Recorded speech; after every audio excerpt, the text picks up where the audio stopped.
Hello बच्चे लोग, मेरा नाम है सी एस आई पी मिथुन जायसवाल। बेटा जी, हम कर रहे हैं ओसीएम और इकोनॉमिक का बुलेट की स्पीड से रिवीजन। बेटा अभी हमारा चालू है ओसीएम का रिवीजन, जिसके अंदर हमने चैप्टर 7, 8, 9, 10, 11, 12 7 से लेकर 12 तक के एकदम मस्त वाला स्पीड में और कंसेप्चुअली। और मैं आपको बताता हूं, अगर आपने वीडियो नहीं देखे हैं, आपके सारे डाउट्स क्लियर होंगे, आपको कंसेप्ट मगज में आप भी आ जाएंगे और आपको याद भी हो जाएगा। आप बोलो कहीं मिलेगा क्या इतना मस्त वाला वीडियो। तो बेटा मैंने अपना जो वीडियो है बहुत ही इजी, बहुत ही अंडरस्टैंडेबल, कंसेप्चुअल और याद आ जाए, याद कर सको आप सब कुछ, वैसा बना रहा हूं। तो अब तक हमने 7 से लेकर कब तक देखे, 11 तक, 12 तक देख लिए। हाँ, मैंने पीछे से इसलिए चालू किए क्योंकि जो लास्ट वाले चैप्टर हैं थोड़े डिफिकल्ट ज्यादा है और अभी हमारी चल रही है एग्जाम्स, इसलिए आपको एग्जाम के टाइम पे डिफिकल्ट वाले चैप्टर में प्रॉब्लम नहीं हो, इसलिए मैंने फट बुलेट की स्पीड से धनाधन आपको सारे के सारे वीडियो देते जा रहा हूं। ठीक है, और आज हम करेंगे डायरेक्टिंग का रिवीजन। क्या चैप्टर नंबर हमारा रहेगा 6। चैप्टर नंबर 6 डायरेक्टिंग का रिवीजन करेंगे, वो भी बुलेट की स्पीड से, लेकिन कंसेप्ट और रिवीजन हो, मतलब सब कुछ याद हमको रह जाए, वैसा ये लेक्चर रहने वाला है। इससे पहले मैं ये लेक्चर शुरू करूं, मैं आपको एक चीज बता दूं। क्या मैं आपको ये बताना चाहता हूं बेटा जी कि मैंने ओसीएम इकोनॉमिक्स के जो गाला के सॉल्यूशन है वो करवाए हुए हैं ए से लेके ई तक। तो अगर, क्योंकि प्रीलिम्स की जो एग्जाम्स होते हैं उसमें मोस्ट चांसेस होते हैं कि वहां से पेपर्स आते हैं गाला में से सीधे के सीधे बैठे के बैठे क्वेश्चन पेपर आ जाता है। तो बेटा जी अगर आपने नहीं देखा है और आप प्रिपरेशन कर रहे हैं प्रीलिम्स की, तो उसको जरूर से देखना। ठीक है, और आपको क्या करना है, गाला इसलिए भी इंपॉर्टेंट हो जाती है क्योंकि हमको पेपर राइटिंग का मालूम नहीं होता, टाइम मैनेजमेंट मालूम नहीं होता, स्ट्रेस मैनेजमेंट क्या होता मालूम नहीं होता। डायरेक्ट एग्जाम में जाओगे without any giving a test तो बहुत प्रॉब्लम पड़ेगी। इसलिए मैं आपको यही बोलूंगा कि अगर आपके प्रीलिम्स खत्म हो चुके हैं तो गाला का पेपर सॉल्यूशन करना, टाइम को ध्यान रख के। और सुनो मेरी बात ध्यान से, गाला का पेपर करते कैसे, गाला का अगर आप जब स्टडी कर रहे हो, वर्किंग कर रहे हो, जैसे इकोनॉमिक्स या अकाउंट्स या तो स्टैटिक्स की बात बताऊं, तो उसमें Ritu ma'am and Pawan sir ने बहुत जबरदस्त तरीके से आपको समझाया। फटाफट हमने वीडियोस भी पेपर वाइज आपको दिए ताकि आपको वो आंसर एक एक ढूंढने ना पड़े। मैं खाली उसके अंदर ये बोलूंगा कि जब आप प्रैक्टिस कर रहे हो तो आप वीडियो को सामने रखो, फटाफट प्रैक्टिस करते जाओ, लेकिन एक बार पूरा पेपर जब कंप्लीट हो जाए खुद को टेस्ट भी करो, खुद का टेस्ट करो कि भाई आप वो प्रॉपर कर रहे हो कि नहीं, 3 घंटे में प्रॉपर हो रहा है कि नहीं हो रहा, 3 घंटे के अंदर हम कितना पेपर मेरा छूट रहा है, अगर यही पेपर आता है तो मेरे कितने क्वेश्चन अटेंड हो रहे हैं, कितने क्वेश्चन छूट रहे हैं, प्रॉपर प्रेजेंटेशन है कि नहीं, ये सारी गलतियां मालूम पड़ेगी। इसलिए गाला के पेपर का क्या करना, रिवीजन लिख के पेपर, मतलब एज इफ कि ये बोर्ड एग्जाम है वैसे उसको तैयार करना। ठीक है, तो और दूसरी एक और चीज बता दूं, अगर इकोनॉमिक और ओसीएम की बात करूं, अगर आप फर्स्ट टाइम देख रहे हो तो मैं आपको बता दूं कि मैंने ओसीएम का और गाला पेपर 1 से लेके 6 तक के पूरे आंसर पीडीएफ उस पर चढ़ाए हुए हैं। तो अब बिना मतलब आंसर ढूंढने की तरह, पागलों की तरह आंसर ढूंढने की मेहनत मत करना। मेरा आंसर डाउनलोड कर सकते हो आप पीडीएफ फॉर्म के अंदर। वीडियो के अंदर जाओ, मेरे प्लेलिस्ट के अंदर, वहां पे इकोनॉमिक्स और ओसीएम की जो प्लेलिस्ट है, गाला ओसीएम गाला इकोनॉमिक्स, उस प्लेलिस्ट के अंदर जिस थंबनेल में वो डाउनलोड लिखा, उस थंबनेल के डिस्क्रिप्शन में लिंक है, उसको क्लिक करना, वो खुल जाएगा। उसके प्रिंट आउट भी निकलवा सकते हो। ओके, कलर निकलवाओ तो बहुत अच्छी बात है, वरना ब्लैक एंड व्हाइट निकालो। कलर में बहुत खर्चा आएगा, 10 रुपए की एक प्रिंट आउट पड़ेगी, और आप अफोर्ड कर सकते हो तो ठीक है, वरना ब्लैक एंड व्हाइट करवा लेना। ठीक है, चलो अब हम कर क्या रहे हैं हम कर रहे हैं हमारा बुलेट की स्पीड से रिवीजन। तो आते हैं हमारे चैप्टर नंबर 6 के ऊपर। बेटा जी अगर आपने पहले बोले कि सर ये तो मेरे को चैप्टर आता है, मैं आपको खाली एक चीज बोलता हूँ, एक बार मेरे लेक्चर को सुन के देखो, लगे नहीं ना कि यार आता है और अच्छे से आता में क्या फर्क होता है ना, ये वीडियो के जब कंप्लीट होगा तब आपको लगेगा क्या यूं मेरे को आता था, लेकिन ये वीडियो देखने के बाद, मेरे पूरा A to Z सुनने के बाद आपको लगेगा कि यार मेरे को अच्छे से तो अब आता है। तो बेटा ये वीडियो को एंड तक देखना और एंड में देखने के बाद कमेंट में मेरे को बताना कि आपको ये वीडियो कैसा लगा। मैं इंतजार करूंगा आपके कमेंट का। ठीक है, तो सबके सब प्लीज कमेंट किया कीजिए, कमेंट करते हैं तो हम वो आपकी बात, आपकी फीलिंग हम तक पहुंचती है, क्योंकि ये क्या है, एक माध्यम होता है जो हम, जैसे हम क्या करते हैं, हम जब यूं पढ़ाते हैं तो हम एक एक बच्चे से कनेक्ट नहीं कर पाते, लेकिन जब बच्चे कमेंट लिखते हैं तो ऐसा लगता है कि we are teaching indirectly to, मतलब हम कोई कनेक्टेड ही हैं। भले हम यहाँ पे अपने अपलोड कर रहे हैं वीडियो, लेकिन जब आप कमेंट लिखते हो तो ऐसा लगता है आपका हमारा कनेक्शन है। तो बेटा वीडियो के अंदर आपको कमेंट में जरूर से लिखना कि आपको कैसा लग रहा है, मजा आ रहा है कि नहीं आ रहा। तो चलो शुरू करते हैं हमारा चैप्टर नंबर 6, लेके प्रभु का नाम। ओके, तो आ जाते हैं हमारी स्क्रीन के ऊपर। ओके बेटा जी, तो यहाँ पे आ गए हम हमारे चैप्टर नंबर 6 डायरेक्टिंग के ऊपर। फटाफट करेंगे डायरेक्टिंग का चैप्टर। हम टारगेट करते हैं, हम टारगेट देते हैं खुद को कि ये चैप्टर को हमको कितने टाइम में बताना है। इस चैप्टर को हम 1 घंटे के अंदर बताने की कोशिश करते हैं, वो भी बड़े बढ़िया ढंग से। डायरेक्टिंग होता क्या है? डायरेक्टिंग का मतलब होता है it's a function of direction to get the assign work from the employee. Directing का मतलब हम जब एम्प्लॉय को काम देते हैं, भाई सुन ले एम्प्लॉय, ये काम मैं तेरे को असाइन कर रहा हूं, तेरे को इतने टाइम ड्यूरेशन में कंप्लीट करके देना है, ठीक है, उसी को तो डायरेक्शन बोलते हैं। डायरेक्शन का मतलब क्या होता है? हम यहाँ पे ऑर्डर देते हैं, गाइड करते हैं किसको? सबऑर्डिनेट को, वर्कर को। क्यों? उनको हम बताते हैं, make them aware of the work, कि भाई सुन, तेरी ये रिस्पॉन्सिबिलिटी है, देखो ये काम करने हैं। और वो जब काम कर रहे होते हैं तब हम उनको सुपरवाइज करते हैं, उनका एंथुसियाज्म मेंटेन करते हैं कि wow you are doing well and तुम इससे भी अच्छा काम कर सकते हो, तुम्हारी efficiency, I like your efficiency, लेकिन तुम अभी भी बहुत कम लेवल पे हो, तुम बहुत अच्छा काम पे पहुंच कर सकते हो। हम उनका एंथुसियाज्म बढ़ाते हैं, जिससे क्या होता है, हमारा प्री डिटरमाइंड जो ऑब्जेक्टिव है वो अकम्प्लिश होता है, ठीक है। तो डायरेक्टिंग का मतलब क्या होता है? डायरेक्टिंग का मतलब होता है ऑर्डर देना, गाइड करना, किसको? सबऑर्डिनेट एंड वर्कर को। जिससे क्या हो, जिससे वो काम के बारे में वो जान सके कि उनको क्या क्या काम करने हैं। जो और दूसरा, खाली काम से अवेयर करवाना नहीं होता, उनको हम क्या करते हैं, सुपरवाइज भी करते रहना कि जो काम कर रहे ढंग से करे कि नहीं करे। अगर सुपरवाइज नहीं किया तो एंड में क्या होगा, प्रॉब्लम हमको ही पड़ेगी, भाई ये कैसा काम किया सर, आपने बीच में देखने ही नहीं आया तो हम क्या करें। इसलिए हमको बीच बीच में देखना पड़ता है कि जो काम चल रहा है प्रॉपर चल रहा है कि नहीं चल रहा। Maintain their enthusiasm, yes you can do it. तो एंथुसियाज्म को मेंटेन करना, ताकि क्या हो, ऑर्गेनाइजेशन का प्री डिटरमाइंड ऑब्जेक्टिव है वो अकम्प्लिश हो सके, उसी को हम बोलते हैं डायरेक्शन। डायरेक्शन क्या होता है? इज अ एग्जीक्यूटिव फंक्शन होता है। एग्जीक्यूटिव फंक्शन क्यों होता है? क्योंकि डायरेक्शन कौन देता है? डायरेक्शन को टॉप बॉटम वाला टॉप लेवल को नहीं देता, ये टॉप वाला बॉटम लेवल को देता है। ये इसलिए डायरेक्शन कौन किसको देगा? टॉप वाला बॉटम लेवल, टॉप वाला बॉटम लेवल। तो टॉप वाला बॉटम लेवल को डायरेक्शन देता है, इसीलिए इसको बोला जाता है एग्जीक्यूटिव फंक्शन, ठीक है, of guiding and observing subordinate. बस यही था, ऑब्जर्व, यहाँ पे हम क्या करना है, गाइड करना, उनको ऑब्जर्वेशन करना, ठीक है। If the direction of a person is efficient, अगर हमने उनको डायरेक्शन दिया efficiently, then the ordinary employee will give the best result. जब आप किसी व्यक्ति को, बेटा जी, आप जब किसी व्यक्ति को क्या बोलते हो, उसको सिर्फ ये बोलते हो कि तू कर, मैं हूं तेरे साथ, भले आप उसके साथ हो ना हो, भले आप उसकी कोई मदद ना कर सके, लेकिन बस कोई ऐसा बोलने वाला होता है ना कि जब मैं हूं तेरे साथ तो तू क्यों डरता है। आदमी का, बंदे का, लड़का हो लड़के, उसका एंथुसियाज्म बूस्ट अप हो जाता है जब हमारे पेरेंट्स बोलते हैं कि वाह बेटा वाह, तू मेहनत कर, मैंने बहुत खुशी दई रही है, અને આવી રીતે तू मेहनत करती રહેજે।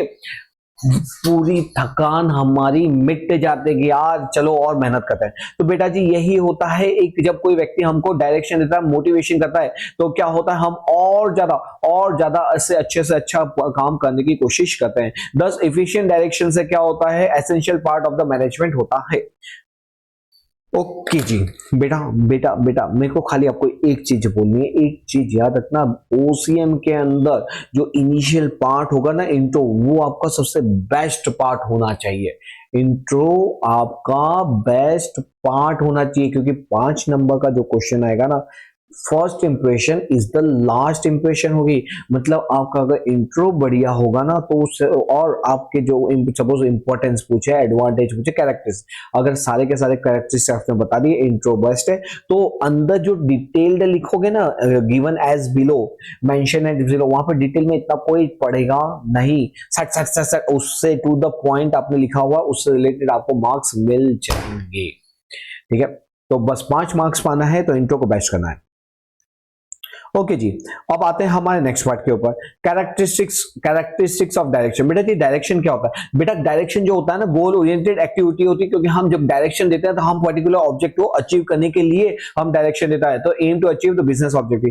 फंक्शन क्या होता है? At every level of management, मतलब डायरेक्शन कोई पर्टिकुलर मैनेजमेंट के लिए, पर्टिकुलर प्रोडक्शन वाले के लिए या पर्टिकुलर के लिए नहीं होता, ये हर एक लेवल के लिए होता है। तो ये होता है function at every level of management, मतलब बॉटम लेवल के लिए होगा, मिडिल लेवल के लिए होगा और टॉप लेवल मैनेजमेंट के लिए भी होगा। ये कंटिन्यूअस प्रोसेस होती है। डायरेक्शन ऐसा नहीं कि एक बार दिया और खत्म हो गया, नहीं नहीं नहीं, आपको डायरेक्शन कंटिन्यूअसली देना पड़ता है। ये ऑब्जर्वेशन ऑफ फंक्शन होता है। क्यों? क्योंकि डायरेक्शन में आप ऑब्जर्व करते हैं सामने वाला ढंग से काम कर रहा है नहीं कर रहा, उसको सुपरवाइज किया जाता है। तो ये कैसा फंक्शन है? Observation function. इसका फंक्शन वाइड होता है कि यहाँ पे हम सिर्फ और सिर्फ गाइड नहीं दे रहे, उनको गाइडेंस नहीं दे रहे, यहाँ पे हम उनको एक्सप्लेनिंग कर रहे हैं, इंप्लीमेंटिंग डिसीजन कर रहे हैं, सुपरवाइज कर रहे हैं, उनको मोटिवेट कर रहे हैं, उनका एंथुसियाज्म बढ़ा रहे हैं। इसलिए ये क्या होता है? एक वाइडर कंसेप्ट होता है। यहाँ पे हम कम्युनिकेशन करते हैं, जितना हमारा परफेक्ट कम्युनिकेशन होगा उतना ज्यादा डायरेक्शन हमारा बेस्ट होगा। ये एक मोटिवेशन होता है कि एक नॉर्मल इंसान को मोटिवेट करते हैं ताकि वो अब से भी अपनी कैपेबिलिटी से भी अच्छा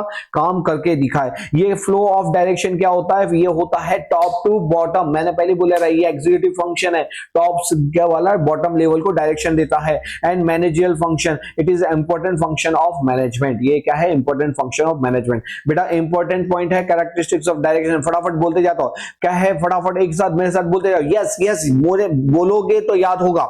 ये क्या है? Goal oriented activity. ये पर्टिकुलर एम को अचीव करने के लिए होता है, इसलिए गोल ओरिएंटेड है। ये हर एक फंक्शन के लिए होता है, top level, middle level, bottom level के लिए। ये कंटिन्यूअस प्रोसेस। एक बार डायरेक्शन दिया खत्म हो गया, नहीं, ये कंटिन्यूअस आपको देना पड़ेगा। ये ऑब्जर्वेशन ऑफ फंक्शन है, यहाँ पे हम ऑब्जर्व करते हैं, सुपरवाइज करते हैं। बेटा लोग, मैं कोई आपको लगता होगा सर आप जो है जब वीडियो बनाते हो तो उसको क्या 1.5x 1.75x 2x पे डालते हैं? ना बेटा ना, वो ये मेरी नॉर्मल, क्योंकि इतना हम पढ़ा चुके हैं, इतने बच्चों को हमने ज्ञान दिया कि अब हमारे ये रग रग में बसा गया। तो बेटा जी इसलिए आपको मैं सिर्फ इसलिए रोका बीच में कि पूरा का पूरा फोकस करना, क्योंकि नजर हटी दुर्घटना घटी। ओके चलो वापस है।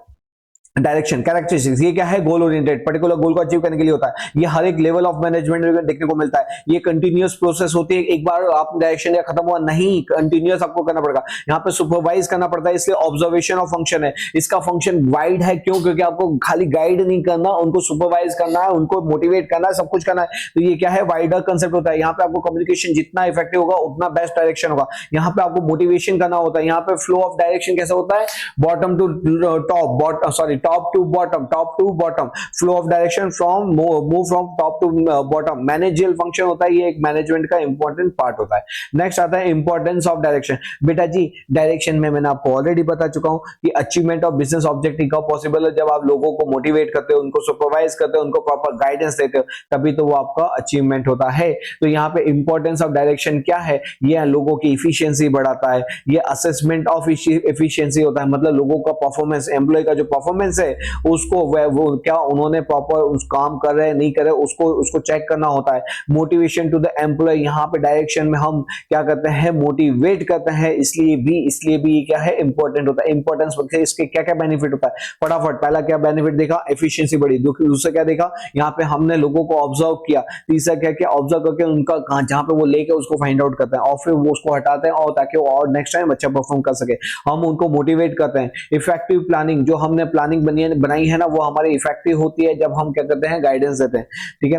इफेक्टिव ऑर्गेनाइजेशन, एक जो ऑर्गेनाइजेशन है वो बहुत इफेक्टिव बन जाता है जब क्या होता है? प्रॉपर गाइडेंस दिया जाता है। Direction make the organisation effective as employee flow order accordingly, क्योंकि लोग वैसे ही ऑर्डर को फॉलो करते हैं। फंक्शन ऑफ कंट्रोल, ये कोऑर्डिनेशन एंड कोऑपरेशन। बेटा जी जो डायरेक्शन है ना वो क्या है? वो this is the coordination and cooperation होता है। इट एंश्योर कि भाई कोऑर्डिनेशन, हर एक डिपार्टमेंट में proper coordination and cooperation among the employee है। ये फंक्शन ऑफ कंट्रोल है। यहाँ पे एक प्रकार का कंट्रोल ही तो है। कंट्रोलिंग के अंदर जैसे हम कंट्रोलिंग में क्या देखे थे कि हमने स्टैंडर्ड सेट किया, एक्चुअल परफॉर्म किया, उसको फिर वेरीफाई किया। डायरेक्शन में भी हम ऐसे ही कुछ करते हैं मिला जुला सा, जिसके अंदर हम वो ऑब्जर्व करें, सुपरवाइज करें, तो एक प्रकार का हम कंट्रोलिंग का तो फंक्शन करें। Direction make the control easier to by reducing the mistake and error, और सुपरवाइज करने से जो मिस्टेक्स है वो क्या होते हैं, धीमे धीमे धीमे धीमे कम होती है। उतना हमारा कंट्रोलिंग का पार्ट क्या हो जाता है, कम हो जाता है। इंक्रीज इन एंथुसियाज्म, ये लोगों का क्या बढ़ाता है, एंथुसियाज्म बढ़ाता है। एंड फाइंडिंग आउट डेविएशन, बेटा जी क्या फाइंड आउट करता है, डेविएशन। डेविएशन मतलब जहां जहां कमी आती है और वहां हमको अर्ली स्टेज, पहली स्टेज पे हमको डेविएशन मिल जाता है कि यहाँ हमको क्या है, भूल कर रहे हैं हमारे एम्प्लॉइज। ओके बेटा जी, ओके वो फटाफट बोलो, importance of importance of direction. क्या क्या इंपॉर्टेंस है, ये लोगों की एफिशिएंसी बढ़ाएगा। एफिशिएंसी को क्या करता है, असेस करता है, मोटिवेट करता है, प्लानिंग को इफेक्टिव बनाता है, ऑर्गेनाइजेशन को इफेक्टिव बनाता है, कोऑर्डिनेशन इन कॉर्पोरेशन एम्प्लॉय के बीच में बहुत अच्छा बैठता है।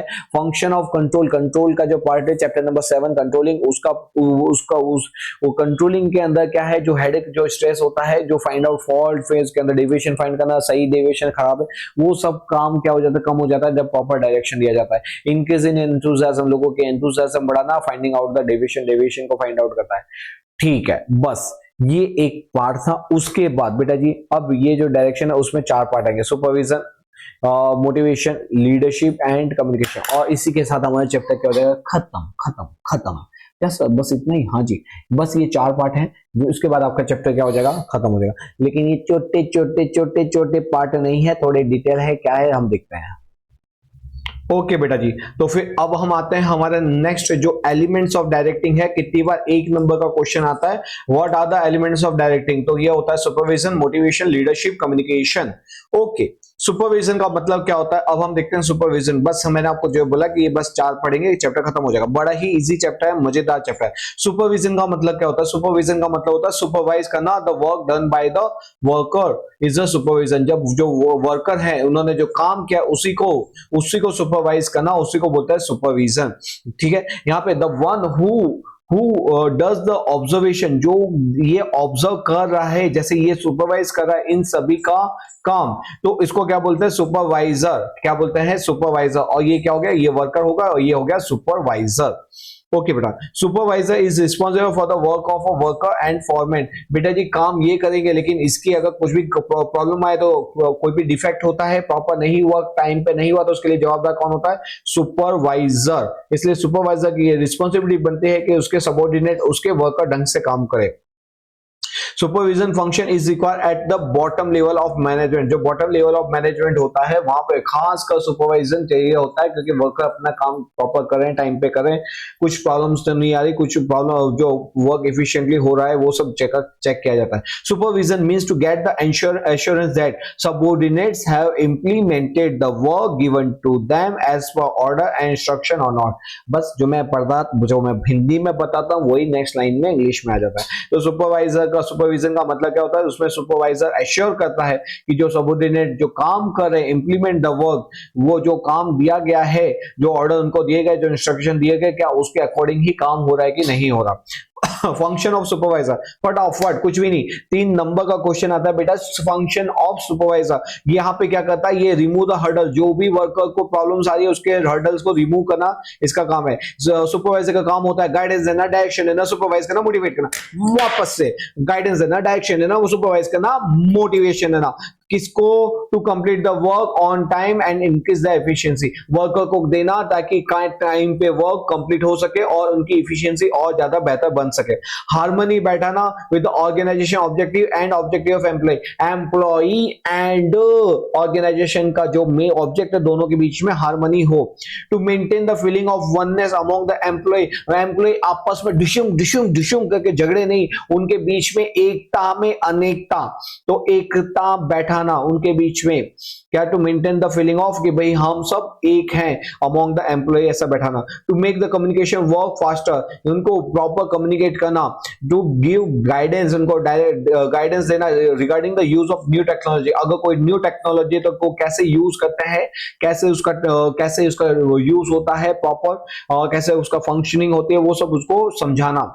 ठीक है। To maintain the discipline among the employee, employee proper discipline maintain करे, ये इसका ध्यान रखना। Supervisor does not keep control but provide training, वो खाली कंट्रोल कंट्रोल कंट्रोल नहीं, उनका काम होता है ट्रेनिंग देना, उनको मोटिवेट करना, उनको साथ फ्रेंडली रिलेशन रखना, उनका फिलोसोफर बनना, गाइड फॉर द एम्प्लॉय। ये सब काम क्या होते हैं, ये काम होते हैं एक सुपरवाइजर के।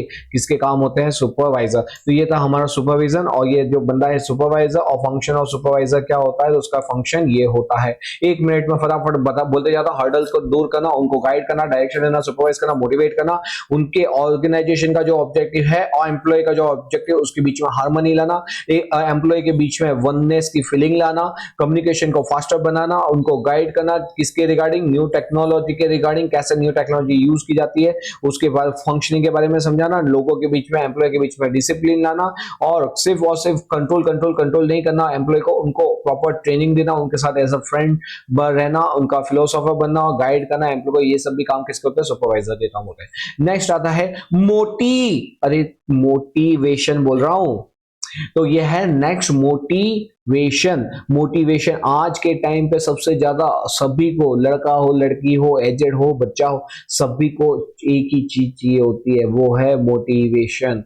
और मोटिवेशन एक बार आपने मोटिवेट किया और हम मोटिवेट हो जाएंगे ऐसा जरूरी नहीं है, मगर मोटिवेशन क्या होता है, कंटिन्यूअस। जैसे गाड़ी के अंदर, जैसे हम जो 2 व्हीलर होती है 4 व्हीलर होती है, उसकी सर्विस करवानी पड़ती है 3 से 6 महीने, वैसे ही कोई भी लोग हो उसको भी क्या चाहिए होता है, मोटिवेशन की जरूरत पड़ती है। ओके चलो, तो आउट ऑफ द बॉक्स अब आते हैं हम ये वाली चीज, मोटिवेशन। मोटिवेशन क्या होता है, मोटिवेशन एक ऐसा प्रोसेस होता है जो लोगों को इंस्पायर करता है कि वो और भी अपने काम को अच्छे से परफॉर्म कर सके। मोटिवेशन से क्या होता है, वो ज्यादा से ज्यादा वर्क सेटिस्फेक्शन मिलता है, उनको ज्यादा से ज्यादा काम करते हैं, जिससे उनको लगता है कि हाँ मैंने आज बहुत अच्छा काम परफॉर्म किया। To get the desire course of action, हम लोगों में से वो डिजायर कोर्स ऑफ एक्शन लाते हैं, उनको मोटिवेट करते हैं, you can do it my boy, और वो क्या करता है, अपना ज्यादा से ज्यादा परफॉर्मेंस को बढ़ाता है। Motivation is the internal feeling which encourage person to work, एक इंटरनल फीलिंग होती है जो लोगों को अंदर से निकालती है कि भाई मेरे को कुछ करना है। ठीक है, तो बेटा जी मैं खाली ये बोलूंगा, मैं आपको ये बोलूंगा कि आपकी एग्जाम के अब बहुत टाइम बाकी नहीं है, तो मैं खाली ये बोलूंगा कि एक संकल्प लो कि भाई मुझे इस बोर्ड के एग्जाम में डंका बजाना है मेरे नाम का, मेरे पापा, मेरे मम्मी, मेरे फैमिली का सर एकदम ऊंचा करना है। लोग बोलने चाहिए वाह बेटा, वाह शर्मा जी, वाह वर्मा जी, वाह पटेल जी, कि आपका लड़का, आपकी लड़की ने क्या मस्त पढ़ाई की है। बेटा बोर्ड की एग्जाम सिर्फ एक बार आती है, रिजल्ट इसका एक बार आता है, बाकी अब सारी चीजें आपकी आएगी, हर बार आएगी। एग्जाम के बाद जितने मजे कर लेना, लेकिन ये जो बोर्ड की एग्जाम है ना, इस बोर्ड के एग्जाम में डंका बजाना है। क्या करना है, डंका बजाना है, रिकॉर्ड ब्रेक मार्क्स लाने हैं। अपने मम्मी पापा का नाम जो आपके पीछे खर्चा करते हैं, पढ़ाई के पीछे, आपको क्लासेस के पीछे, आपको जो इंस्ट्रूमेंट चाहिए उन सब के पीछे खर्चा करते हैं, तो आपकी एक छोटी सी जवाबदारी अपने पेरेंट्स को प्राउड फील करवाना। तो बेटा जी बस कुछ दिन बाकी है, लग जाओ, बस लग जाओ, कोई ऑप्शन नहीं है। कोई अगर पूछेगा कि भाई घूमने आएगा, बोले मेरे पास 2 ऑप्शन है, क्या सिलेक्ट करूं तो बता, बोले कौन से 2 ऑप्शन, या तो मैं पढ़ूंगा या तो मैं बहुत अच्छे से पढ़ूंगा, मेरे पास तीसरा ऑप्शन घूमने का है ही नहीं, इसलिए तेरे को घूमने जाना है तो जा, लेकिन मैं तो, मेरे पास 2 ही ऑप्शन है, तो मैं कोई वैसे भी क्या है, कोई भी ऑप्शन सेलेक्ट करूं, मेरे को पढ़ना ही है। समझे, तो बेटा जी लग जा धंधे के ऊपर और दिखा दे कमाल। तो बस ये जो लास्ट के जो 1 महीना है ना, वो पूरी पूरी जो 12th के अंदर अगर ये 1 महीने में पढ़ लिया ना लग के, तो जो अब तक आपने जो पूरे साल भर मेहनत की थी ना, वो आपकी मेहंदी रंग लाएगी। ठीक है, आपकी पढ़ाई रंग लाएगी, लेकिन पूरे साल भर पढ़े, लेकिन अब भी जाके बोलोगे यार मैं तो बहुत थक गया हूँ, अभी पढ़ाई बाद में कर लूंगा यार, कभी तो दिन पढ़े, अगर ऐसा करके निकाल दिया बेटा जी, तो याद रखना फिर बाद में पछताओगे, और पछताना ना पड़े, काश पढ़ लेता, काश अगर मैं थोड़ा ध्यान दिला, ऐसा नहीं करना पड़े, तो अभी अच्छे से पढ़ाई करनी पड़ेगी। तो एक संकल्प लो, अपने दीवार के आगे लगाओ कि मैं पढ़ूंगा, मैं करूंगा, मैं कुछ कमाल करके दिखाऊंगा। ठीक है बेटा, चल आजा। हाँ, तो मोटिवेशन क्या होता है? मोटिवेशन इंक्लूड फाइनेंशियल इंसेंटिव देना, नॉन फाइनेंशियल इंसेंटिव देना, उसको एमिनिटीज देना, अनसेटिस्फाइड नीड्स को पूरा करना, वो क्या होता है? वो मोटिवेशन होता है। जैसे मैं बोलूँ कि भाई ये दीवार तोड़ेगा क्या? सर वो आप बोलोगे सर पागल हो, मैं क्या आपको क्या ऐसे फुकरिया दिखता हूँ? मैं क्या फ्री दिखता हूँ जो ऐसे दीवार तोड़े? मैं कल कड़िया वाला दिखता हूँ? लेकिन मैं बोलूंगा ये दीवार तोड़ी ना तो पीछे से सोना चांदी निकलेगा। आप लगते हो सीधा जो मिले घर में से उठा उठा ये दम। अगर ये दीवार 10 दिन में तोड़ते हैं ना, आप उसको 2 घंटे में तोड़ोगे, क्योंकि क्या मिलने वाला है? सोना चांदी। और फिर जैसे ही आप उसको तोड़ते हो, सर कहाँ है सोना चांदी? बोले वो तो बड़ा सोना चांदी च्यवनप्राश। आप वो च्यवनप्राश को देखते हो, फिर आप मेरे को देखते हो, फिर च्यवनप्राश को देखते हैं, मेरे को देखते। मैंने ये थोड़ी बोला था सोना चांदी आपको सिक्के मिले, मैंने तो बोला था सोना चांदी। आगे बोलने ही कहाँ दिया, तुम तो धनाधन तोड़ने पे लगे। मैं बोला तोड़ो। तो यही होता है मोटिवेशन जब देते हैं ना, तो बंदा क्या होता है, उसको हम जब फाइनेंशियल इंसेंटिव देते हैं, नॉन फाइनेंशियल इंसेंटिव देते हैं, एमिनिटीज देते हैं, उसका अनसेटिस्फाइड नीड्स को पूरा करते हैं, तो वो लग जाता है अपने काम पे। Motivation is that state of mind that lead worker towards objective, जो वर्कर को ऑब्जेक्टिव को फुलफिल करने में मदद करता है। मोटिवेशन ऐसी प्रोसेस है जो लोगों को इंस्पायर करता है to get the expected result, जिससे हम लोगों से एक्सपेक्टेड रिजल्ट निकलवा सकते हैं। कैरेक्टरिस्टिक्स ऑफ मोटिवेशन क्या होता है बेटा जी? कैरेक्टरिस्टिक्स ऑफ मोटिवेशन होता है जब, कैरेक्टरिस्टिक्स क्या होता है? ये एक इंटरनल फीलिंग होती है, आप किसी को ऐसे ही मोटिवेट नहीं कर सकते। तो यहाँ पे क्या होता है? Motivation come from with in a person and push them, कि अपन कोई व्यक्ति को, कोई व्यक्ति तो इतने इतने दिल के नालायक होते हैं जिनको बोल बोल के थक जाओ, उनके पेरेंट्स बोल के थक जाओ, उनके आजू बाजू पढ़ ले, लेकिन मैं ना पढ़ूंगा, मैं ना पढ़ूंगा।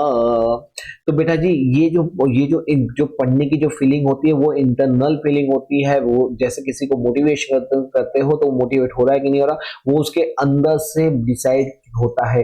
अगर वो अंदर से बोलता है कि नहीं मुझे करना है, तो वो करके दिखाएगा। अगर वो सब कुछ बोल दे कि भाई आप कितना ही मोटिवेट कर लो, मैं नहीं करने वाला, तो फिर आप उसको कितना ही उसके सामने दीवार पे सिर मार लो, कुछ फर्क नहीं पड़ेगा। तो बेटा जी कैरेक्टरिस्टिक्स क्या है? ये एक इंटरनल फीलिंग होती है, साइकोलॉजिकल कंसेप्ट होता है। क्या होता है? साइकोलॉजिकल कंसेप्ट होता है। यहाँ पे हम क्या करते हैं? एम्प्लॉय की इफिशियंसी को बढ़ाते हैं। ये कंटिन्यूअस प्रोसेस, ऐसा नहीं एक बार मोटिवेशन दिया और खत्म हो गया, नहीं नहीं नहीं। ये रिडक्शन लेबर टर्नओवर, जब आप लोगों को ज्यादा मोटिवेट करते हो, वो खुश होता है, आपके ऑर्गेनाइजेशन में टिके रहते हैं, ऑर्गेनाइजेशन को छोड़ के जाते नहीं है।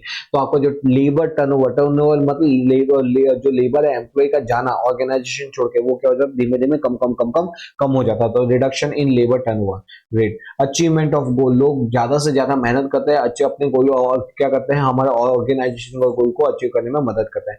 वाइडर स्कोप, यहाँ पे मोटिवेशन के अंदर सिर्फ और सिर्फ क्या है कि उनको मोटिवेट करना नहीं, उनके नीड्स को समझना, उनके डिजायर को समझना, उनके इमोशन को समझना, उनके विल पावर को बढ़ाना, ये सब चीजें मोटिवेशन में होती है। Adapting changes in the organization, बेटा जी यहाँ पे क्या होता है?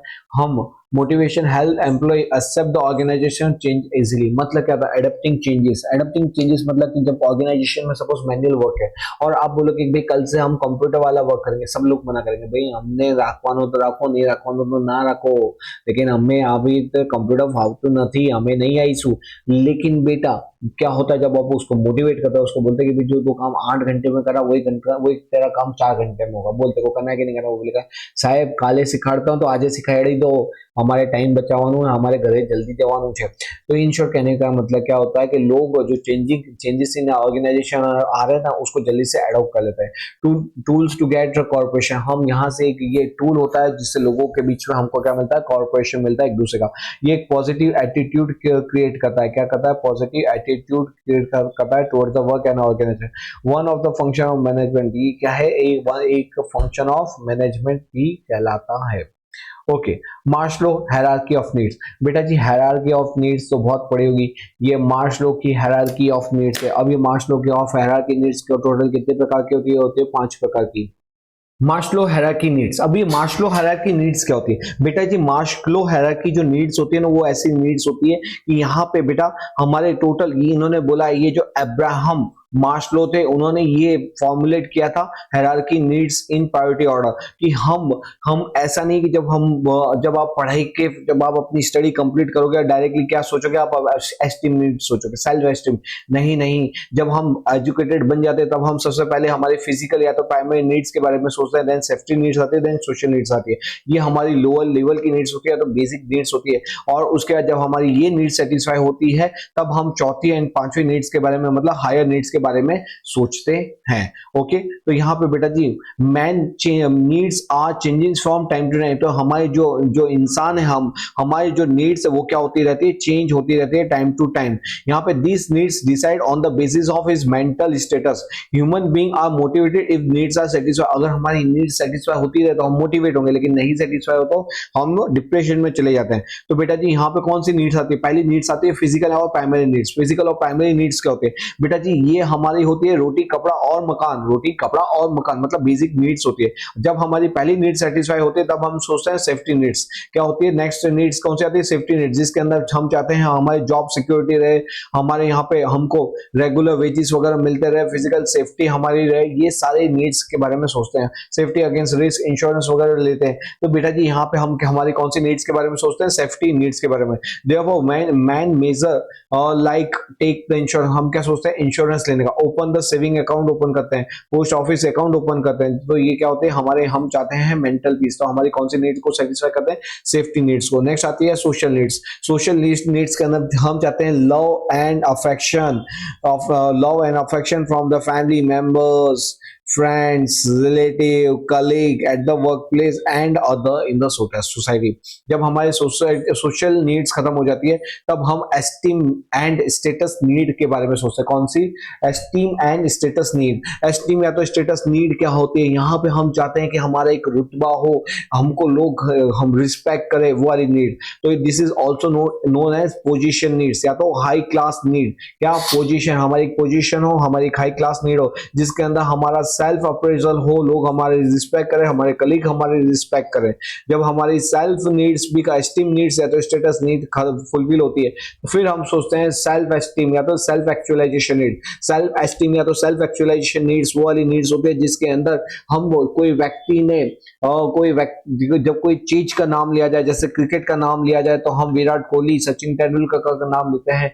वैसे ही जब वो कोई पर्टिकुलर चीज के, जैसे मैं पेंटर हूं तो पेंटर, तो जब पेंटिंग की बात आए तो सपोज मेरा नाम याद आए। जब सपोज कि अगर मैं सपोज क्रिकेटर हूं तो क्रिकेट का नाम में मेरा नाम याद आए। मैं फुटबॉल की बात आए तो मेरा नाम याद आए। जैसे कि आपको जब इकोनॉमिक और ओस्कीएम का रिवीजन की बात आए तो एमजे सर, मिथुन जायसवाल सर का नाम याद आए। ठीक है, अगर आपको अकाउंट्स की बात आए तो रितु मैम का नाम याद आए। स्टैटिक्स के अंदर पवन सर का नाम याद आए। इन शॉर्ट सर बोल रहे हैं श्रीधर चैनल का ही नाम याद आ जाएगा। ओके बेटा, तो कहने का मतलब क्या है, self esteem and self actualization needs के अंदर हम क्या करते हैं, हम पर्टिकुलर एरिया के अंदर बहुत ज्यादा आगे बढ़ना चाहते हैं। ठीक है, जैसे तबला के अंदर जाकिर हुसैन, फिर हमारे ये प्लेइंग संतूर के अंदर शिव कुमार शर्मा, क्रिकेट के अंदर God of cricket Sachin Tendulkar, फिर एक्टिंग के फील्ड में अमिताभ बच्चन, फिर सिंगिंग के म्यूजिक के अंदर लता मंगेशकर। ओके, तो ये क्या थी, ये थी हमारी मार्शलो थियरी। ठीक है बेटा जी, नेक्स्ट टॉपिक आ रहा है इंसेंटिव। इंसेंटिव का मतलब क्या होता है, इंसेंटिव मतलब कोई ऐसी चीज जो फाइनेंशियल भी हो, नॉन फाइनेंशियल भी हो, जो आपको एनकरेज करे काम करने के लिए। जैसे मैं बोलूं कि मेरे पीछे दीवार दिखाई दे रही है, ये दीवार को आप क्या तोड़ सकते हो? आप बोले नहीं सर, मैं क्या कोई कड़िया वाला दिखता हूँ जो दीवार तोड़ूंगा? कोई हालत में नहीं तोड़ूंगा। मैं बोलूंगा अगर ये दीवार तोड़ेगा शायद इसके पीछे सोना चांदी च्यवनप्राश छुपा हुआ है, जल्दी जल्दी इसको दीवार को तोड़ दे। तो अगर तोड़ देगा तो तेरा, आप क्या करोगे? छेनी, हथौड़ी, अरे जो मिले, अरे संडासी, चम्मच, जो मिले आप उससे तड़ तोड़ते जाओगे। सोना मिलेगा, चांदी मिलेगा, उसको तोड़ते जाओगे। और फिर जब तोड़ते बोले सर कहाँ में? मैं बोला वो रहा सोना चांदी च्यवनप्राश। आप बोले सर सोना चांदी च्यवनप्राश? बोले मैं आपने मेरे को कंप्लीट ही नहीं करने दिया, मैं बोलने वाला था, उससे पहले आप धनाधन दीवार तोड़ने लग गए। मैं क्या करूं? तो कहने का मतलब क्या है? कहने का मतलब है कि मैंने जब जैसे ही बोला ना सोना चांदी, आपके मन में क्या फूटा? लड्डू फूटा। यही तो होता है इंसेंटिव। यहाँ पे बेटा जी एम्प्लॉय अपने एम्प्लॉय को बोलता है कि best performance of the award को 1 लाख रुपए मिलेगा। इससे क्या सबके सब एम्प्लॉय लग जाते हैं धंधे के बाद, भागो भागो बेस्ट एम्प्लॉय मैं बनूंगा, बेस्ट एम्प्लॉय मैं बनूंगा। और इससे क्या होता है कि ये जो एम्प्लॉय है इनको भी अवार्ड मिलता है और एम्प्लॉयर को भी बिजनेस में सक्सेस मिलती है। दोनों का क्या होता है? विन विन सिचुएशन होती है। उसी को बोला जाता है इंसेंटिव। तो इंसेंटिव क्या होता है? ये लोगों को मोटिवेट करता है, एनकरेज करता है, वो ज्यादा अच्छे से काम कर सके, इफेक्टिवली काम कर सके, मोर वर्क कर सके। ये इंस्पिरेशन को ही हम बोलते हैं इंसेंटिव। यहाँ पे क्या होता है? ये इंसेंटिव से जो वर्कर है वो बहुत ज्यादा एंथुसियाज्म उसका बढ़ जाता है। ये हेल्पफुल करता है एम्प्लॉय को टू अचीव देयर ऑब्जेक्टिव। जो ऑर्गेनाइजेशन के ऑब्जेक्टिव उसको अचीव करने में ये मदद करता है इंसेंटिव। इंसेंटिव दो प्रकार के होता है, financial incentive and non financial incentive. बेटा जी फाइनेंशियल इंसेंटिव क्या होता है? फाइनेंशियल इंसेंटिव जो रोकड़े में बात दी जाए कि जो भी क्या है, जो इंसेंटिव को आप पैसे के टर्म में दो। नॉन फाइनेंशियल इंसेंटिव मतलब नॉन मॉनिटरी नेचर होते हैं। सर कौन कौन से होते हैं वो देखते हैं। इंसेंटिव के अंदर financial incentive, non financial. Financial के अंदर शेयर इन प्रॉफिट। हमने बोलिया बेटा जी अब जो भी तेरी सैलरी है, तेरी सैलरी 25,000 रुपए, तेरे को 25,000 तो मिलेगा ही मिलेगा। साथ में जो ऑर्गेनाइजेशन का प्रॉफिट होगा ना उसमें तेरे को 10% कमीशन और मिलेगा। अब एम्प्लॉय क्या करेगा? ज्यादा से ज्यादा सेल करेगा, ज्यादा से ज्यादा प्रॉफिट अचीव करने की कोशिश करेगा। क्यों? क्योंकि ऑर्गेनाइजेशन का जितना प्रॉफिट बढ़ेगा उतना ही उसका बेनिफिट होगा। ठीक है, फिर हम उसको दे देते हैं पार्टनरशिप कि you are not now our employee, you are our partner. Partnership से क्या मिलेगा कि अगर मैंने सपोज कि उसको 25% की पार्टनरशिप दे दी, अब जितना भी प्रॉफिट होगा उसमें 25वां हिस्सा आपका। अब उससे क्या बेनिफिट हुआ? जितना ज्यादा प्रॉफिट बढ़ेगा उतना ज्यादा आपका भी क्या बढ़ेगा? आपका भी शेयरिंग बढ़ेगा। तो ये क्या हुआ? हमने फाइनेंशियल इंसेंटिव उसको ऑफर कर दिया। फिर नेक्स्ट आता है प्रमोशन। हम बोलते हैं भाई तू सुन तू है ना यहाँ पे तू अहमदाबाद की ऑफिस में काम कर रहा है और तू जूनियर लेवल पे है, लेकिन बड़ौदा की ऑफिस के अंदर हमारी ब्रांच है जहां पे सीनियर लेवल पे पोस्ट खाली हुई है। तेरी सैलरी सपोज अभी है 50,000 रुपए और ये जो 50,000 है यहाँ पे मैं तेरे को दूंगा 1 लाख रुपए। कितनी दूंगा? 1 लाख। तेरी पोस्ट भी बढ़ जाएगी, तेरी सैलरी भी बढ़ जाएगी। बता तेरे को प्रमोशन चाहिए कि नहीं चाहिए? वो बोलेगा सर कूद की चाहिए। तो प्रमोशन हम दे देते हैं एम्प्लॉय को, नई नई जगह पे या तो नए पोस्ट दे देते हैं, नई रिस्पॉन्सिबिलिटी देते हैं और नया पैकेज देते हैं। बोनस हम उसको बोलते हैं भाई तुमको क्या मिलेगा? तुमको अगर अच्छा काम करोगे बोनस दिया जाएगा, तुमको एक्स्ट्रा पैसा दिया जाएगा। कितनी बार लॉ के अंदर भी लिखा होता है कि भाई एम्प्लॉय को कंपल्सरीली बोनस देना पड़ेगा। कितनी बार एम्प्लॉय खुश होकर भी क्या देता है? एम्प्लॉय को एक्स्ट्रा पैसे देता है जिसको हम बोनस बोलते हैं। कमीशन मतलब क्या? तो जो ये जनरली कहां देखने को मिलता है? ये जनरली सेल्स एम्प्लॉय को देखने को मिलता है। सेल्स एम्प्लॉय जो होता है सेल्समैन, वो ज्यादा से ज्यादा कंपनी का सेल्स करे, ज्यादा से ज्यादा प्रोडक्ट को सेल करे, कंपनी का टर्नओवर बढ़े जिससे प्रॉफिट बढ़े। तो अगर सिर्फ और सिर्फ सैलरी दोगे तो वो क्या करेंगे? वो आराम से काम करेंगे। लेकिन उसको बोलोगे भाई देख अगर तूने सेल्स का टारगेट अचीव किया ना, तेको मैं क्या करूंगा? 10% कमीशन, तेको 10% इंसेंटिव दूंगा, तेको कमीशन दूंगा सेल्स में से। जितना भी सेल्स हुआ उसका 10% हिस्सा तेरा। वो क्या करेगा? धनाधन सेल करेगा। क्यों? क्योंकि अब उसको क्या मिलने वाला है? उसमें से कमीशन। प्राइज हम क्या करते हैं? एम्प्लॉय को अवार्ड देते हैं, कैश प्राइज देते हैं, मेडल देते हैं, सर्टिफिकेट देते हैं, गुड परफॉर्मेंस देते हैं। जिससे क्या होता है कि जब कैश प्राइज मिलता है कि भाई being you have done a good work for the company, we giving you a cash prize. हम आपको क्या दे रहे हैं? कैश प्राइज दे रहे हैं। तो इससे क्या होता है? एम्प्लॉय मोटिवेट होता है और ज्यादा से ज्यादा काम करता है। नेक्स्ट होता है suggestion and advice. Suggestion and advice का मतलब क्या होता है कि भाई ये कंपनी के अंदर प्रॉब्लम है, ये प्रोडक्ट की पता नहीं प्रॉब्लम सॉल्व ही नहीं हो रही, पता नहीं इसको कैसे सॉल्व करो, कस्टमर की बहुत कंप्लेन आ रही है। वहां से क्या होता है? मैं आपको एक एग्जैक्ट एग्जांपल बता रहा हूं। बेटा जी क्या हुआ था कि है ना, कॉलगेट कंपनी थी जिसके बारे में क्या था कि जिसका सेल्स बढ़ ही नहीं रहा था ज्यादा।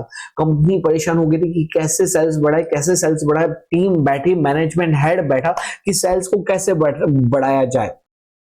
एक वर्कर था, एक पानी वाला ऑफिस बॉय था, वो पानी देने आ रहा था और वो मीटिंग चल रही थी और सुन रहा था कि जब वो चाय देने आ रहा है, पानी देने आ रहा है, नाश्ता देने आ रहा है, तब वो लोग बात कर रहे थे, टॉप लीडर मैनेजमेंट हेड, की कैसे सेल्स बढ़ाया जाए, कैसे हम कोलगेट का प्रोडक्शन बढ़ाए और तो कैसे हम अलग अलग टेरिटरी में, क्योंकि अब हमको लगता नहीं कि हम ज्यादा सेल कर पाएंगे। तो जब मीटिंग चल रही थी तो वो बीच में जब सब शांत हुए तो उस भाई ने बोला कि सर अगर कोई प्रॉब्लम नहीं हो तो मैं एक अपनी एडवाइस दूं। एक भाई ने बोला चुप, तेरे को मालूम पड़ती है यहाँ के लोगों की क्वालिफिकेशन, तेरे पूरे फैमिली की क्वालिफिकेशन नहीं होगी उतनी एक व्यक्ति की क्वालिफिकेशन, और तू हमको एडवाइस देने चला है। वहां का डायरेक्टर बोलता है कि एक बार रुको, वो कुछ बोल रहा है ना, उसको बोलने दो। बोले हाँ बोलो, क्या बोलना चाहते हैं। उसने बोला कि सर हमारे घर में भी आपका ही कोलगेट यूज करते हैं। होता क्या है, आपके जो कोलगेट है तो उसका जो मुंह है वो क्या है, बहुत छोटा सा है, इसलिए जब हम पेस्ट निकालते हैं तो आराम से धीमे धीमे निकलती है। लेकिन अगर आप अपने कोलगेट का मुंह थोड़ा सा बड़ा कर दोगे तो क्या होगा, जैसे ही हम थोड़ा सा पीछे से प्रेस करेंगे, फट से कोलगेट ज्यादा निकलेगा, ब्रश पे ज्यादा लगेगा, और एक बार जब कोलगेट बाहर आ जाता है तब वो वापस से अंदर नहीं जा सकता। इससे क्या होगा, आपका कंजम्पशन बढ़ेगा, लोग ज्यादा कोलगेट को यूज करना शुरू कर देंगे और फटाफट कोलगेट क्या होगी, खत्म होगी तो वो क्या करेंगे, उस दूसरे आपको जो परचेज करने की जो अगर मंथ में परचेज करते हैं तो 20 दिन में परचेज करने के लगेंगे। इससे क्या होगा, आपका ऑटोमेटिक टर्नओवर बढ़ जाएगा। डायरेक्टर बोलता बात में दम तो है, प्रोडक्शन टीम को बोलता है भाई इसके मैटर पे थोड़ा सा क्या करो, आप प्रिपरेशन करो, कोलगेट का मुंह थोड़ा सा बड़ा करो। कोलगेट का मुंह बड़ा किया जाता है, सेल्स किया जाता है, और 1.5 से 2 महीने के बाद ये देखा नोटिस किया जाता है कि प्रोडक्शन जो कोलगेट का जो ऑटोमेटिक सेल्स क्या हो गया, बढ़ गया। बेटा इसी को बोला जाता है कि जब कोई व्यक्ति, क्योंकि जो ये ऐसा नहीं है कि कोई व्यक्ति टॉप लेवल मैनेजमेंट ही क्या कर सके, कोई चीज का सॉल्यूशन लाए। कितनी बार छोटा व्यक्ति भी बहुत बड़ी बात कह जाता है जो लोग बड़े लोगों की समझ में नहीं आ पाती। तो यही है कि यहाँ पे अगर कोई अच्छा सजेशन देता है, कोई एडवाइस देता है और वो मैनेजमेंट को अच्छी लग जाती है तो मैनेजमेंट उसको खुश होकर क्या देता है, उसको मॉनेटरी रिवार्ड देता है। समझे? ओके। तो बेटा जी ये थे हमारे क्या इंसेंटिव में देखा हमने फाइनेंशियल इंसेंटिव में फटाफट वापस एक बार बताओ, हम क्या देंगे, शेयर इन प्रॉफिट देंगे, पार्टनरशिप के अंदर हिस्सा दे देते हैं, उसको प्रमोट करते हैं, उसकी जवाबदारी बढ़ा देते हैं, और जूनियर लेवल से सीनियर लेवल बढ़ा देते हैं, उसको हम बोनस देते हैं, एक्स्ट्रा पैसे देते हैं, कितनी बार कंपल्सरीली भी दिया जाता है, कमीशन वगैरह दिया जाता है। वो कमीशन कहाँ देखने को मिलता है, सेल्स में देखने को मिलता है, सेल्स एम्प्लॉय को देखने को मिलता है। हम उसको कैश प्राइज देते हैं, उसको सर्टिफिकेट मेडल्स वगैरह भी देते हैं फॉर उसके अच्छे परफॉर्मेंस के लिए। और हम उससे अगर हम लोगों से, हमारे जो एम्प्लॉय उनसे सजेशन मांगते हैं, उनकी सजेशन अगर बेस्ट होती है, हमारे प्रॉब्लम का सॉल्यूशन लाते हैं, तो उसके सजेशन के सामने भी हम उसको क्या देते हैं, रिवॉर्ड देते हैं।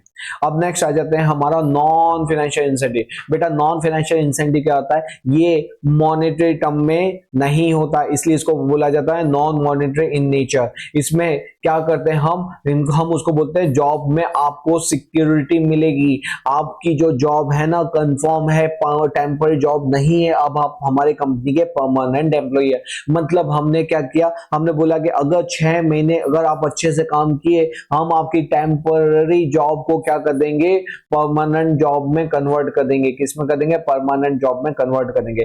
तो यहाँ पे क्या हुआ, उसको सिक्योरिटी ऑफ एम्प्लॉयमेंट मिलती है, ज्यादा से अच्छा काम करता। हमने सैलरी नहीं बढ़ाई लेकिन क्या किया, उसको अदर बेनिफिट दिया। नेक्स्ट आता है रिकॉग्निशन ऑफ वर्क। हम क्या करते हैं, अगर वो बहुत अच्छा काम करता है, 10 लोगों की टीम में कोई 2 व्यक्ति बहुत अच्छा काम करे, कोई 1 व्यक्ति बहुत अच्छा काम करे, हम उसको बुलाते हैं, भाई सुनो टीम वालों कुछ सीखो इनसे। अगर हमारी 100 की टीम है, हम एक ऐसा दिन रखते हैं जहां पे हम एम्प्लॉय अवार्ड देते हैं और वहां पे हम उसको वर्क को रिकॉग्नाइज करते हैं, उसको वर्क को अप्रिशिएट करते हैं, जिससे वो खुद भी अप्रिशिएट होता है और उसको देख के दूसरे लोग भी अप्रिशिएट होते हैं कि मैं भी कुछ ऐसा काम करूंगा। फिर नेक्स्ट होता है assignment of responsibility. Assignment of responsibility का मतलब क्या होता है बेटा, रिकॉग्निशन ऑफ वर्क। यहाँ पे ओके जाने दो। यहाँ पे असाइनमेंट ऑफ रिस्पॉन्सिबिलिटी के अंदर क्या है, असाइनमेंट ऑफ रिस्पॉन्सिबिलिटी के अंदर क्या होता है, हम जब कोई व्यक्ति को बोलते हैं भाई तुम्हारे जो मैंने तुमको है ना एक अहमदाबाद की टेरिटरी दी थी और तुमने टेरिटरी मतलब अहमदाबाद एरिया के सेल्स को बढ़ाने की जॉब दी थी जो तुम बहुत अच्छे से काम करे, अब मैं आपको क्या कर रहा हूँ, आपको सिर्फ अहमदाबाद नहीं आपको राजकोट देखना है, आपको बड़ौदा देखने का है, ठीक है। अब मैं आपको 2 टेरिटरी और एक्स्ट्रा दे रहा हूँ और साथ साथ अगर काम अच्छा लगा तो मैं महसाणा भी आपके अंडर में आ जाएगा। उसको क्या लगता है कि वाह मेरा बॉस पे भरोसा बढ़ते जा रहा है, मतलब मेरा कॉन्फिडेंस और बड़ा होगा, मैं आपके अपने जो मेरे को वर्क असाइन किया उसको मैं और ज्यादा अच्छे से फुलफिल करूंगा। तो यहाँ पे हमने उसकी सैलरी नहीं बढ़ाई, उसको और रिस्पॉन्सिबिलिटी दी। रिस्पॉन्सिबिलिटी देने से उसको लगता है कि कंपनी के प्रति कंपनी मुझ पे भरोसा करे तो मेरे को उनके भरोसे पे खरा उतरना है। तो हम क्या करते हैं यहाँ पे नॉन इंसेंटिव के अंदर असाइनमेंट ऑफ रिस्पॉन्सिबिलिटी दी जाती है। हम उनको बनाते हैं एडवाइजर, मतलब जब भी कोई प्रॉब्लम का डिस्कशन हो, जब भी कोई मैनेजमेंट की टीम हो, हम उनको बुलाते हैं, भाई उस व्यक्ति को भी बुलाओ वो बहुत अच्छी एडवाइस देता है। तो जब यहाँ पे हमने कोई इंसेंटिव भी नहीं दिया, लेकिन जब हम एम्प्लॉय को मीटिंग में शामिल करते हैं तो उसको लगता है कि मैं कंपनी का इंटीग्रल पार्ट हूँ, जिससे वो और अच्छे से काम करते हैं। तो एडवाइजर के अंदर भी क्या होता है, employee feel important and encourage. फिर वेलफेयर एक्टिविटी, हम यहाँ पे लोगों के लिए क्या काम करते हैं, मेडिकल, उनको मेडिकल फैसिलिटी देते हैं, canteen facility, leave, sports, training, ये सारी फैसिलिटीज देते हैं उनके, ये सारे वेलफेयर एक्टिविटीज करते हैं, उनको एम्यूनिटीज देते हैं, जिससे क्या होता है वो और खुश होते हैं। अदर इंसेंटिव के अंदर हम उनको घर देते हैं, इंश्योरेंस देते हैं, ट्रांसपोर्ट देते हैं, एजुकेशन देते हैं, उनको रहने के लिए। भाई तुमको अब जैसे कि हमने कोई एम्प्लॉय को बुलाया, हमको मालूम पड़ा कि इसका खुद का घर नहीं है, हमने बोला कि अब से तुम कंपनी के घर में रहोगे, हम उनको इंश्योरेंस देंगे, हम उनको आने जाने के लिए ट्रांसपोर्ट फैसिलिटी देंगे, हम उनके बच्चों के लिए एजुकेशन फ्री कर देंगे। ये सारे इंसेंटिव देते हैं। ये फाइनेंशियल नहीं हुआ, ये नॉन फाइनेंशियल इंसेंटिव है, जिससे वो एम्प्लॉय मोटिवेट होते हैं, बहुत ज्यादा काम करते हैं, ठीक है। तो ये बेटा ये हमारा क्या हुआ, हमारा यहाँ पे इंसेंटिव खत्म हुआ। मैं आपको अगर बताना चाहूँ तो यहाँ पे हम बेटा जी डायरेक्टर के डायरेक्शन, जो हमारा डायरेक्शन है उसके अंदर एलिमेंट्स ऑफ डायरेक्शन के अंदर देखो, हमने यहाँ से शुरू किया था। एलिमेंट्स ऑफ डायरेक्शन के अंदर हमने सुपरविजन खत्म कर लिया, हमने मोटिवेशन खत्म कर लिया, ठीक है। और मोटिवेशन के बाद अब हमारे लीडरशिप के ऊपर, ठीक है। तो उसी के मोटिवेशन के अंदर ही देखो, मोटिवेशन के अंदर एक मास्लो हायरार्की नीड्स थी, वो 5 needs, basic need, higher needs, वो हमने डिटेल में कंप्लीट की और उसके बाद हमने इंसेंटिव कंप्लीट किया। अब हम आते हैं हमारे नेक्स्ट टॉपिक के ऊपर, जिसका नाम है लीडरशिप। बड़ा ही इजी टॉपिक है लीडर। बेटा जी लीडर क्या होता है, लीडर एक ऐसा व्यक्ति होता है जिसको देख के लोग प्रेरित होते हैं, उसको फॉलो करते हैं। बेटा लीडर के अंदर क्या होगा, लीडरशिप के अंदर क्या होगा, एक व्यक्ति लीडर होगा, बाकी उसके फॉलो होंगे, बाकी उसको क्या करेंगे, फॉलो करेंगे। क्या करेंगे, फॉलो करेंगे उसी।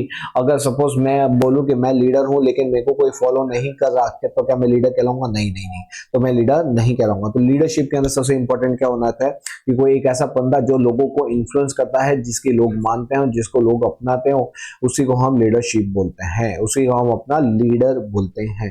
तो यहाँ पे बेटा क्या है, leadership influence the people of the group. ये जो लीडरशिप है ना, ये लोगों को इन्फ्लुएंस करती है।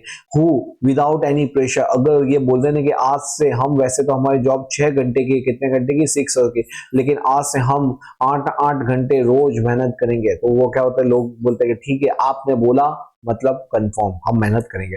मतलब कि क्या होता है लीडरशिप के अंदर, विदाउट एनी प्रेशर लोग उसको क्या करते हैं, provide, without any pressure provides guidance and inspiration, thus get an expected work willingly done. ये क्या होता है, ये लोगों को बोलता है भाई ये काम करना पड़ेगा, तो विदाउट एनी प्रेशर कर रहा है। और यहाँ पे क्या हो रहा है, लोगों को इंस्पायर करके क्यों हमको ऐसा करना चाहिए, और लोग उससे प्रेरित होकर बोलते हैं कि भाई आपका हुक्म सर आंखों पर। इसी को बोला जाता है लीडरशिप। क्या बोला जाता है, leadership. Leadership is required when the people are working in the group. तो लीडरशिप क्या होता है, जब लोग वर्किंग इन द ग्रुप करते हैं, उसी को हम लीडरशिप बोलते हैं। Hence leadership become necessary in any organization. तो हर एक ऑर्गेनाइजेशन में लीडरशिप का होना जरूरी है। ही प्रोवाइड, अब जो लीडर होता है, लीडर वो क्या प्रोवाइड करता है, he provide guidance to achieve desired target. यहाँ पे वो गाइडेंस देता है ताकि हम अपने टारगेट को अचीव कर सके। मोटिवेट करता है टू अचीव ऑब्जेक्टिव। इंस्पिरेशन देता है, उनके अंदर फेथ पैदा करता है। The leadership is the source of motivation for other. तो लीडरशिप क्या होता है, source of motivation for other होता है। ओके तो बेटा जी लीडर कैसा होता है, लीडर कैसा होता है उसके हम कैरेक्टरिस्टिक्स देते हैं, एकदम सिंपल से कैरेक्टरिस्टिक्स है लीडर के।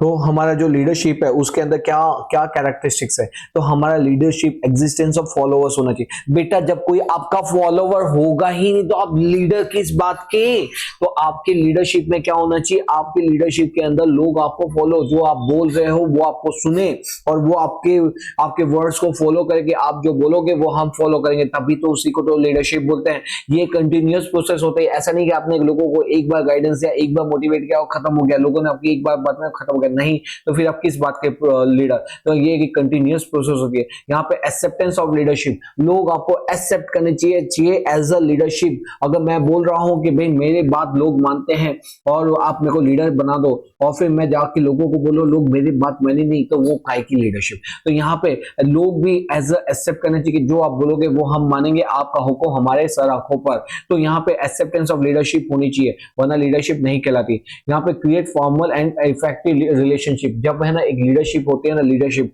तो वहां पे कैसा रिलेशनशिप डेवलप होता है, वहां पे एक formal and effective relationship develop होती है। यहाँ पे जो लीडर है, लीडर की कैसी पर्सनालिटी होनी चाहिए, आइडल पर्सनालिटी होनी चाहिए। आइडल मतलब वो सोच समझ के प्रॉपर बेस्ट लीडर। एक हमारा गुड लीडर कैसा होता है, वो ऐसा होता है, वो हम नीचे देखेंगे। फिर एक लीडर कैसा होना चाहिए, मोटिवेशन होना चाहिए, उसको मोटिवेटर होना चाहिए। मतलब ये एक लीडर लोगों को मोटिवेट करे, उनको एंथुसियाज्म करे, उनके प्रॉब्लम को समझे, उनके प्रॉब्लम को सॉल्व करे, उनकी समस्या को सॉल्व करे और हर हालत में और हर बार उनकी मदद करे। फिर हार्मनी ऑफ इंटरेस्ट, वहां पे लीडर क्या करना चाहिए, लीडर ऑर्गेनाइजेशन का भी ऑब्जेक्टिव फुलफिल और एक एम्प्लॉय का भी पर्सनल ऑब्जेक्टिव फुलफिल हो, उनके बीच में हार्मनी मेंटेन करे। इफेक्ट ऑफ सिचुएशन, ये क्या है कि जो सिचुएशन है उसको सोचे समझे और उसके ऊपर रिएक्ट करे। तो बेटा जी कैरेक्टरिस्टिक्स ये थे हमारे कैरेक्टरिस्टिक्स ऑफ लीडरशिप। लीडरशिप के अंदर हमने क्या देखा, बहुत ही छोटा सा टॉपिक था, लीडर एक बंदा ऐसा जो जिसके अंदर क्या हो, जो एक ये लीडरशिप एक आर्ट है, स्किल है, क्वालिटी है, जो लोगों को इन्फ्लुएंस करती है, जो लोगों से काम करवाती है ताकि हमारा ऑर्गेनाइजेशन का काम कंप्लीट होता है। एक लीडर ऐसा पर्सन होता है जिससे लोग इन्फ्लुएंस होते हैं, जो लोगों को विदाउट एनी प्रेशर क्या करता है, मोटिवेट करता है और लोग उसको फॉलो करते हैं ताकि ऑर्गेनाइजेशन का ऑब्जेक्टिव अचीव होता है।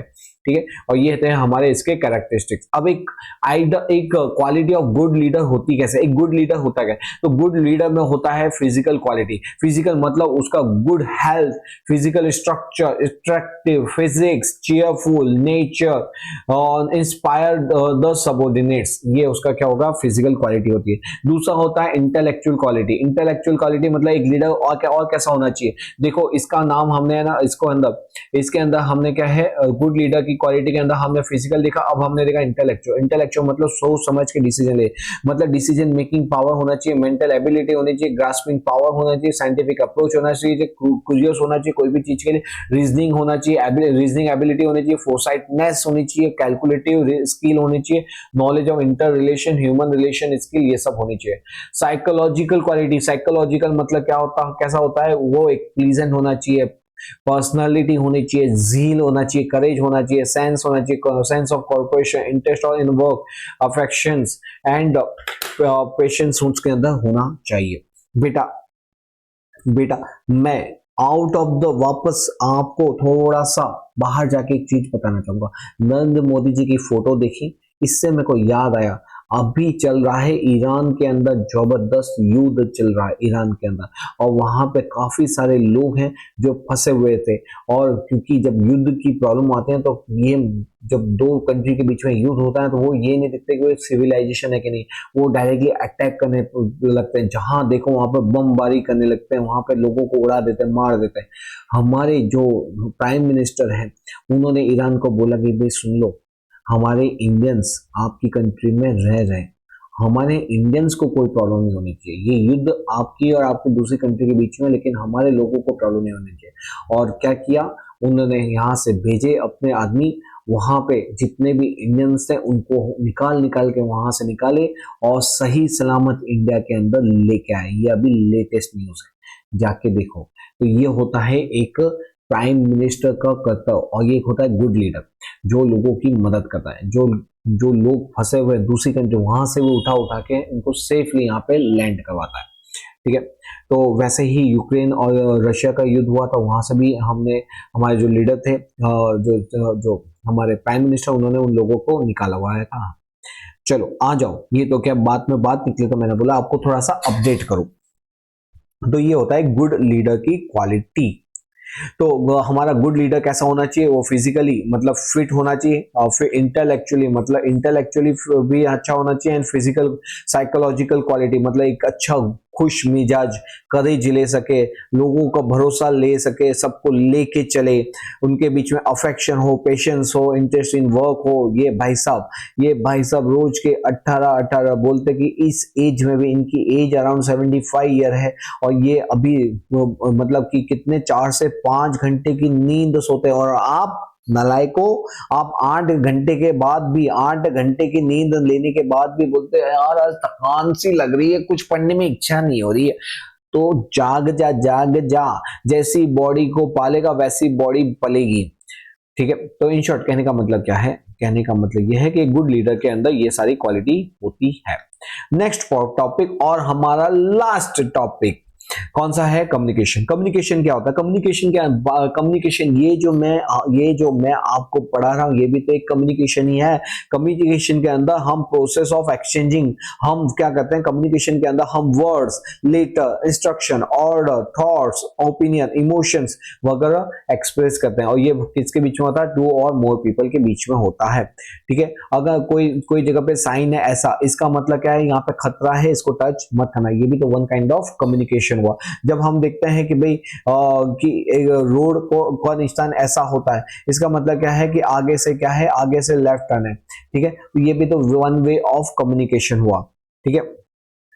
तो कम्युनिकेशन क्या है, कम्युनिकेशन एक एक्सचेंज ऑफ थॉट है, जिसके अंदर वर्ड्स में भी बता सकते हैं, हम वर्ड्स में बोल के बताएं वो भी कम्युनिकेशन है, लेटर्स में बता रहे हैं, इंस्ट्रक्शन दे रहे हैं, ऑर्डर दे रहे हैं, थॉट्स दे रहे हैं, ओपिनियन दे रहे हैं, इमोशन दे रहे हैं, ये सब एक कम्युनिकेशन ही है। One person pass information to another person so that the letter, मतलब एक बंदा इंफॉर्मेशन देता है किसको, दूसरे वाले को, ताकि दूसरा वाला उसको अंडरस्टैंड कर सके और उसको प्रॉपर रिएक्ट कर सके, उसके ऊपर काम कर सके, उसी को हम कम्युनिकेशन कहते हैं। Communication include giving order, instruction, या तो receiving report, attending complaint, solving them, ये सब भी क्या हो गया, कम्युनिकेशन है। कम्युनिकेशन मतलब कुछ भी हम जो बोल रहे हैं, जो बिहेव कर रहे हैं, एक्ट कर रहे हैं, रिटर्न में, वर्ड्स में, वो सारी रिपोर्ट्स के फॉर्म में, वो सब कुछ कम्युनिकेशन होता है। कैरेक्टरिस्टिक्स ऑफ कम्युनिकेशन क्या होता है, तो ये जो कम्युनिकेशन होता है ये गोल ओरिएंटेड एक्टिविटी है, मतलब गोल ओरिएंटेड कम्युनिकेशन। ऐसा नहीं कुछ समझ में नहीं आया, तो क्या होता है जब कम्युनिकेशन करते हैं तो सामने वाले को समझ में आना चाहिए। तो ये क्या होता है, कम्युनिकेशन एक गोल ओरिएंटेड एक्टिविटी होती है। Words and language should be clear होनी चाहिए। अभी मैंने आपको यही तो बोल के बताया था कि जब भी हम अगर मैं ये को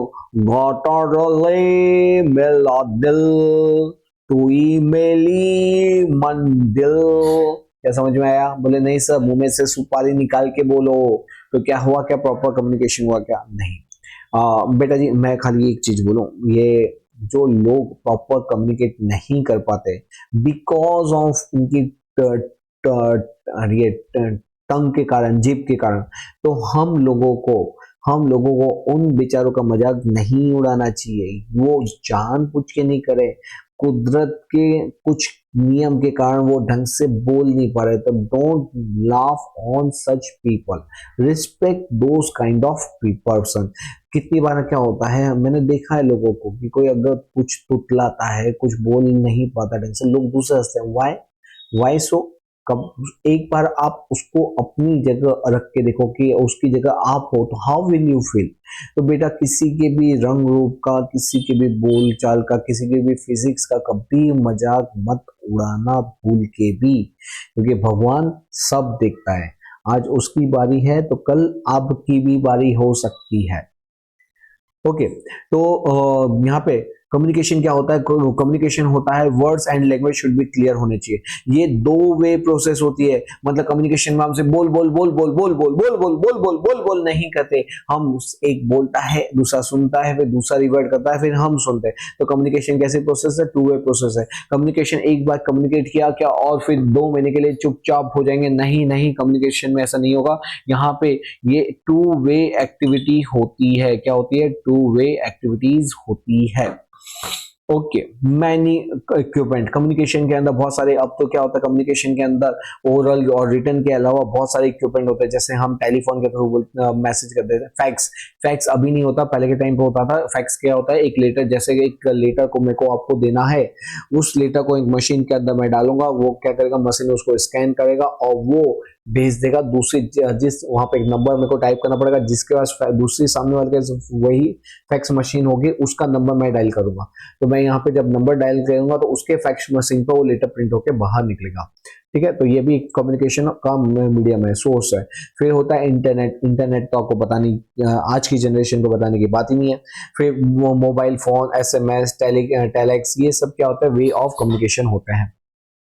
मेनी टाइप्स एंड मेथड, बेटा जी यहाँ पे इंटरनल कम्युनिकेशन होता है, एक्सटर्नल कम्युनिकेशन होता है, written communication, oral communication through sign भी होता है। यहाँ पे कम्युनिकेशन का नाम खाली सामने आपको वर्बली नहीं, आपको मोटिवेट भी करते हैं। Due to communication the understanding of job increase होती है ऑफिस एंड एम्प्लॉय के बीच में, so they are motivated to work more. ठीक है, रिलेटेड विद एडमिनिस्ट्रेशन, कम्युनिकेशन के अंदर खाली मोटिवेशन नहीं, ये एडमिनिस्ट्रेशन से भी रिलेटेड होता है। Communication is closely related to the administration. It help collect information for the correct decision making, ये करेक्ट डिसीजन मेकिंग के लिए इंफॉर्मेशन कलेक्ट करता है and solve the administration problem. जितने भी एडमिनिस्ट्रेशन प्रॉब्लम है, कोई नहीं आया, कोई एडमिनिस्ट्रेशन मतलब पूरा एडमिन संभालना, पूरा मैनेजमेंट करना, उसको एडमिनिस्ट्रेशन बोलते हैं। एडमिनिस्ट्रेशन की प्रॉब्लम को भी सॉल्व करता है। ये एक ह्यूमन प्रोसेस, बेटा जी जब हम कम्युनिकेट करते हैं तो दीवार से कम्युनिकेट नहीं करते, मशीन से कम्युनिकेट नहीं करते, ठीक है, हम इंसान से कम्युनिकेट करते हैं। और यहाँ पे इसलिए इसको क्या बोला जाता है, human process. Communication is a human behaviour process. Communication depend on the human skill, emotion like fear, feeling, anger, affect. Therefore, communication is a human process. Okay. Okay, तो ये हमारा बेटा जी क्या खत्म हुआ, ये हमने देखा हमारा कैरेक्टरिस्टिक्स ऑफ कम्युनिकेशन। अब हम आते हैं कि मेथड ऑफ कम्युनिकेशन। कितनी बार एक नंबर में आता है, एक नंबर में आता है मेथड ऑफ कम्युनिकेशन, जिसके अंदर सपोज आपको पूछेगा रेडियो, बताओ कौन सा कम्युनिकेशन है, ये ऑडियो है। सपोज कि आपको पूछेगा टेलीविजन, कौन सा कम्युनिकेशन है, ये है ऑडियो विजुअल कम्युनिकेशन। बस इसको एक बार देख जाने का कि भाई ये कौन सा टाइप का कम्युनिकेशन है। ठीक है, ये क्या ओरल है, रिटन है, विजुअल है, ऑडियो विजुअल है, या तो साइलेंस है। ठीक है, बस ये है कि जो बोल के हम कम्युनिकेट करें वो ओरल, जो लिख के करें रिटन, जो हम देख पा रहे हैं जैसे मैप, पिक्चर, फिगर, ग्राफ, वो विजुअल है। ऑडियो जैसे रेडियो, जो सिर्फ सुन पा रहे और कुछ नहीं कर पा रहे। Telephone, tele conference, radio, tele recorder, सिर्फ सुन पा रहे हैं तो ऑडियो, सुन भी पा रहे हैं और देख भी पा रहे हैं तो वो है ऑडियो वीडियो। जैसे फिल्म, टेलीविजन, इंटरनेट, कंप्यूटर। और साइलेंस होता है, साइलेंट के अंदर साइलेंट, जैसे कोई एग्रीमेंट हुआ, डिसएग्रीमेंट हुआ, वो साइलेंट कम्युनिकेशन होता है। ओके, नीचे भी था क्या, ओके कोई बात नहीं। यहाँ पे ओरल के अंदर तो हमने देख लिया, ओरल के अंदर lecture, group discussion.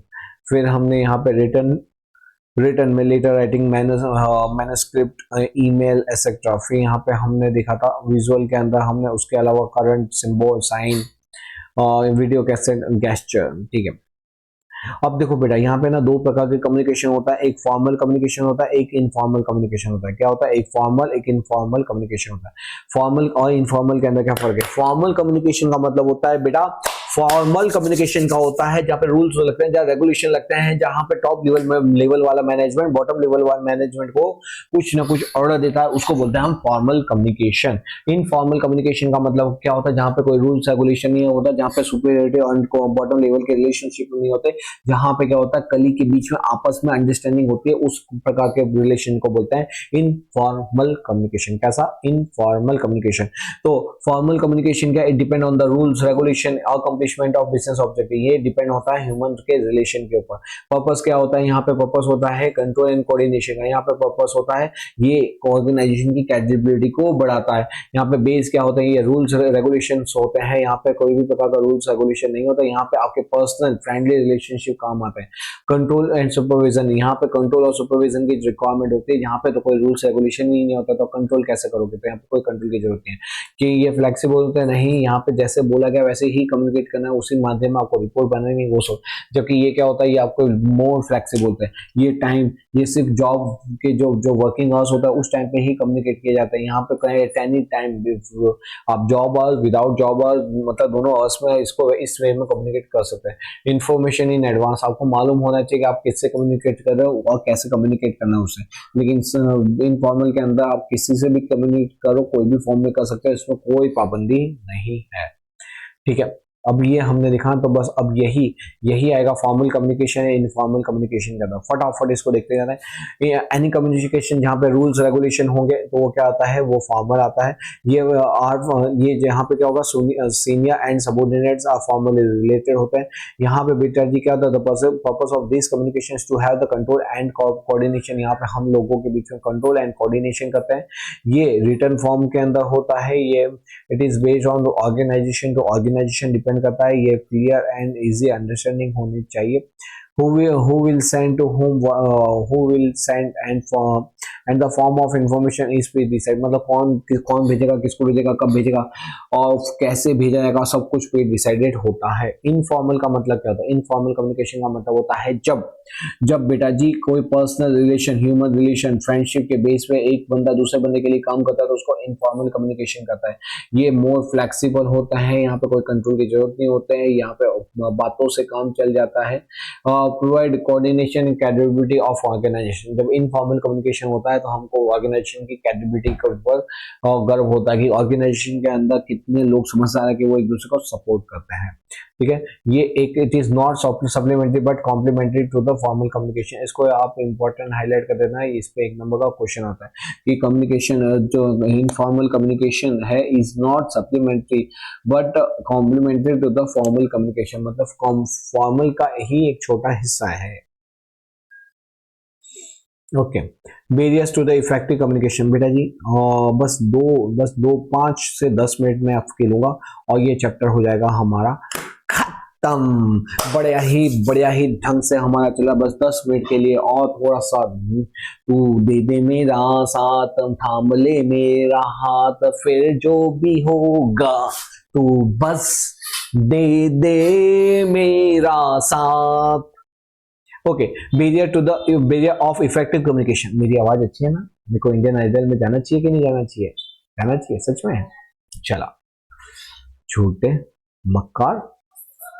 Okay, barrier of effective communication. Barrier मतलब कि इफेक्टिव कम्युनिकेशन के लिए क्या कौन कौन सी रुकावट आती है बेटा जी? बैरियर ऑफ कम्युनिकेशन के अंदर आता है लेक ऑफ प्लानिंग। जब हम प्लान करके कम्युनिकेट नहीं करते, if the information is not properly plan the sender may give the wrong, unclear, incomplete information. जब आप प्रॉपर प्लान नहीं करे और आपने क्या किया, फटाफट में मैसेज कर दिया, तो सामने वाले को क्या होगा, यहाँ पे द सेंडर मे गिव, जो सेंडर है वो रॉन्ग इंफॉर्मेशन दे सकता है, अनक्लियर दे देगा या तो इनकम्प्लीट इंफॉर्मेशन देता है। फॉल्टी ट्रांसलेशन क्या होता है? जनरली फॉल्टी ट्रांसलेशन क्या होता है कि आप पढ़े हुए हो राजस्थान के अंदर, जॉब करने आए हो गुजरात के अंदर, वो भी वहां पे जो वर्कर है उसको गुजराती आती है, आपको गुजराती नहीं आती है, उसको आपको इंग्लिश आती है, आपने कुछ इंग्लिश में बोलते हो, वो गुजराती नहीं, वो इंग्लिश नहीं समझता और वो गुजराती में बोलता है, तो वो गुजराती बोलता है और आपको गुजराती नहीं आती, तो क्या होता है, आप क्या करते हो, चैट जीपीटी पे जाते हो, इंग्लिश में टाइप करते हो, उसको बोलते हैं कन्वर्ट इनटू गुजराती, और फिर उसको बोलते हैं कि लो भाई आ वांची लो आ हूं केवा मांगू छू, तो वो कुछ बोलते हैं और फिर आप उसको चैट जीपीटी पे करते हो। मतलब क्या होता है, यहाँ पे फॉल्टी ट्रांसलेशन का बहुत चांसेस होता है। एक मैं आपको बताता हूँ फॉल्टी ट्रांसलेशन कैसे होता है। बेटा जी एक बार की बात है, एक भाई रोड पे जा रहे थे, लोग दूसरा एक आदमी, एक भाई आया, उसका बैग छीना और भागने लगा तो वो भाई चिल्लाने लगा, रोको मत जाने दो। सामने वाले ने ट्रांसलेट किया, रोको मत जाने दो। वो सब यूं देखते रह गए। ओ भाई जब वहां पे पहुंचा, भाई तुमने उसको रोका क्यों नहीं? बोले आप ही तो बोल रहे थे रोको मत जाने दो। बोले मैं रोको मत जाने दो नहीं बोला था, मैं बोला था रोको मत जाने दो। ये होता है फॉल्टी ट्रांसलेशन। ओके, तो बेटा जी फॉल्टी ट्रांसलेशन के अंदर आप बोलते कुछ हो, वो समझते कुछ है। तो यहाँ पे ट्रांसलेटिंग के अंदर क्या होता है, एरर अकर होती है, जिससे मिसअंडरस्टैंडिंग क्रिएट होती है, जिसके कारण क्या होता है, हमारा कम्युनिकेशन में बैरियर आती है, रुकावट आती है। यहाँ पे अनक्लियर मैसेज पास होते हैं, आप बोलना कुछ और जाते हो, समझते कुछ और है। Many times due to improper use of communication media message are unclear होते हैं, पुअरली अरेंज होते हैं, lack of coordination cause misunderstanding, आपने बोला कुछ वो समझे कुछ और। ठीक है, यहाँ पे अनक्लैरिफाइड एजम्पशन, जब आप मैसेज प्रॉपर नहीं होते तो वो हम एज्यूम कर लेते हैं कि आपने ऐसा बोलना चाहते हो। समझे समझे कि नहीं? तो यहाँ पे क्या होता है, जब प्रॉपर मैसेज ड्राफ्ट नहीं होता तो क्या होता है, बहुत सारे एजम्पशन लिए जाते हैं जो क्या होते हैं वो आपके एक के एंगल से सही है, दूसरे के एंगल से नहीं भी हो। Message based on the gas work, यहाँ पे गैस वर्क होता है, यहाँ पे एजम्पशंस होते हैं which may change the meaning if not clearly explain, अगर उसको एक्सप्लेन ना करो तो उसका मीनिंग पूरा बदल जाता है। शॉर्टेज ऑफ टाइम, कितनी बार क्या होता है टाइम शॉर्टेज के कारण आप फटाफट मैसेज भेजते हो। और देखो, decision depend on the timely information, if the information is delay it loss it's value and communication become ineffective. मतलब कि क्या हुआ, मतलब कि बेटा जी जैसे मेरे को आज बच्चों का क्लास लेना है 4 से 6 का, क्या 4 से 6 का क्लास लेने का है, और मैंने टाइम मैसेज किया कितने बजे 4:30 के ऊपर कि टुडेज टाइम इज 4 to 6। क्या बच्चे 4 to 6 की क्लास पे आ पाएंगे? नहीं, क्योंकि मैंने टाइम पे मैसेज डाला ही नहीं, उनको टाइम में मैसेज ही नहीं किया, तो वो कैसे आ पाएंगे? तो यही तो होता है कि जब शॉर्टेज ऑफ टाइम, जब आप कोई मैसेज जब भेजते हो, जब उसकी वो उस पर रिएक्ट ही नहीं कर सके। डिसीजन किसके ऊपर डिपेंड है? Timely information.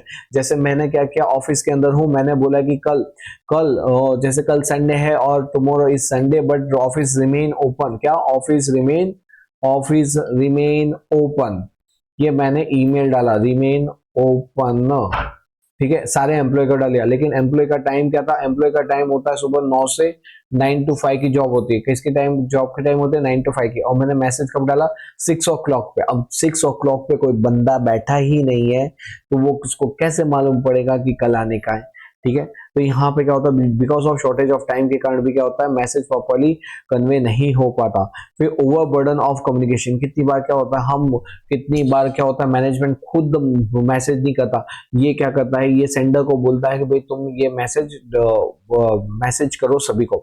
तो यहाँ पे क्या होता है, जब सेंडर जो होता है ना, ओवरबर्डन होता है ना, in large industry overloaded employ may neglect communication and causing information to be send improperly and loss its purpose. मतलब क्या होता है, एक बंदा है जिसको हमने कितने टास्क दे दिए, 5 टास्क, ये करना है, ये करना है, ये करना है, ये करना है, ये करना है।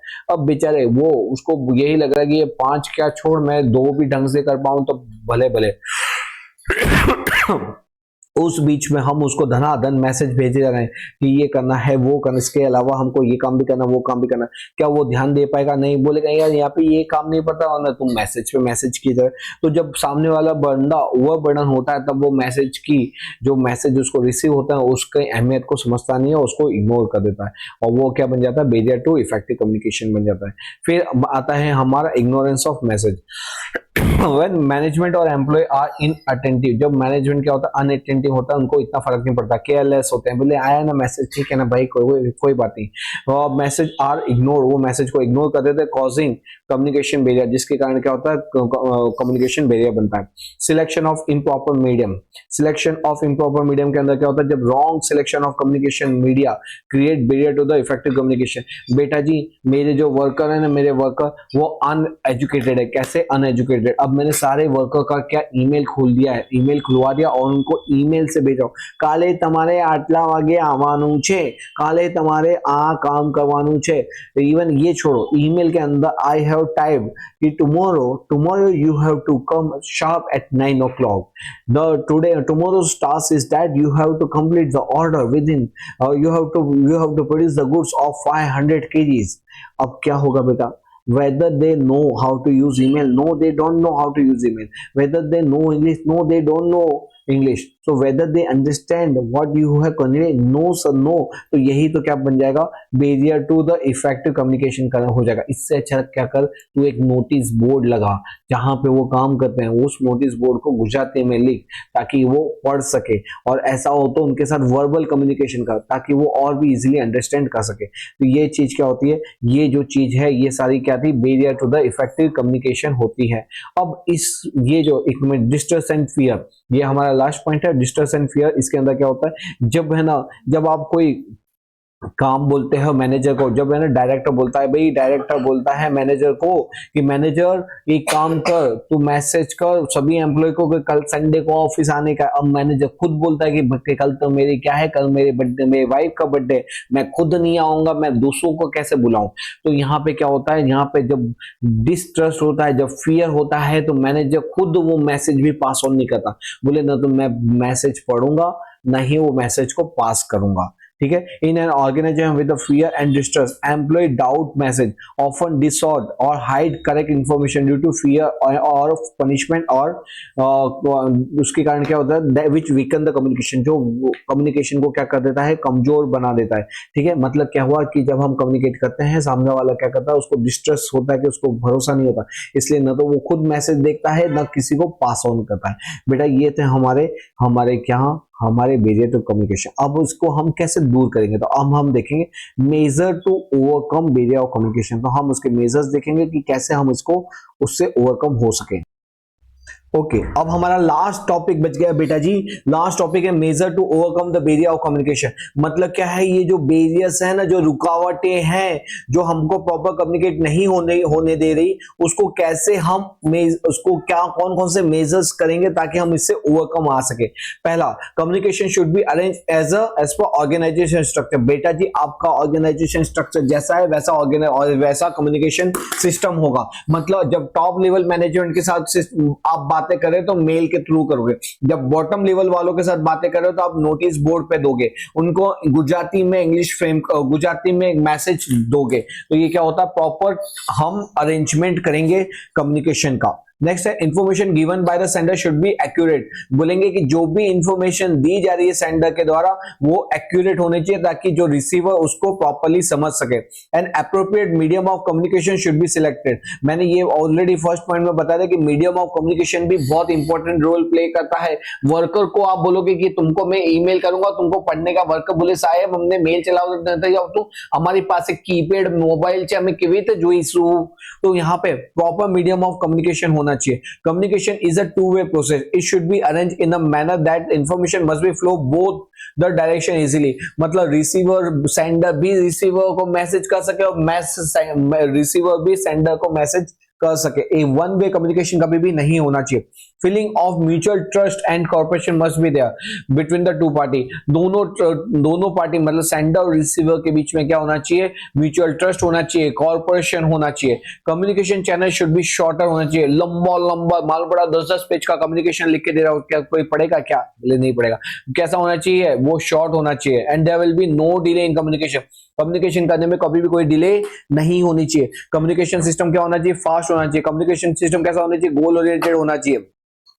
यहाँ पे broadcasting of unnecessary information. Broadcasting का मतलब क्या होता है, जब आप पूरे ऑर्गेनाइजेशन को मैसेज करना चाहते हो तो एक एक को नहीं करते हो, आप उसको ब्रॉडकास्ट कर देते हो ताकि वो सभी को दिखाई देता है। तो बेटा ब्रॉडकास्टिंग अगर कर रहे हो तो वो क्या होनी चाहिए, शुड भी प्रॉपर होनी चाहिए ताकि सभी को वो अंडरस्टैंड कर सके।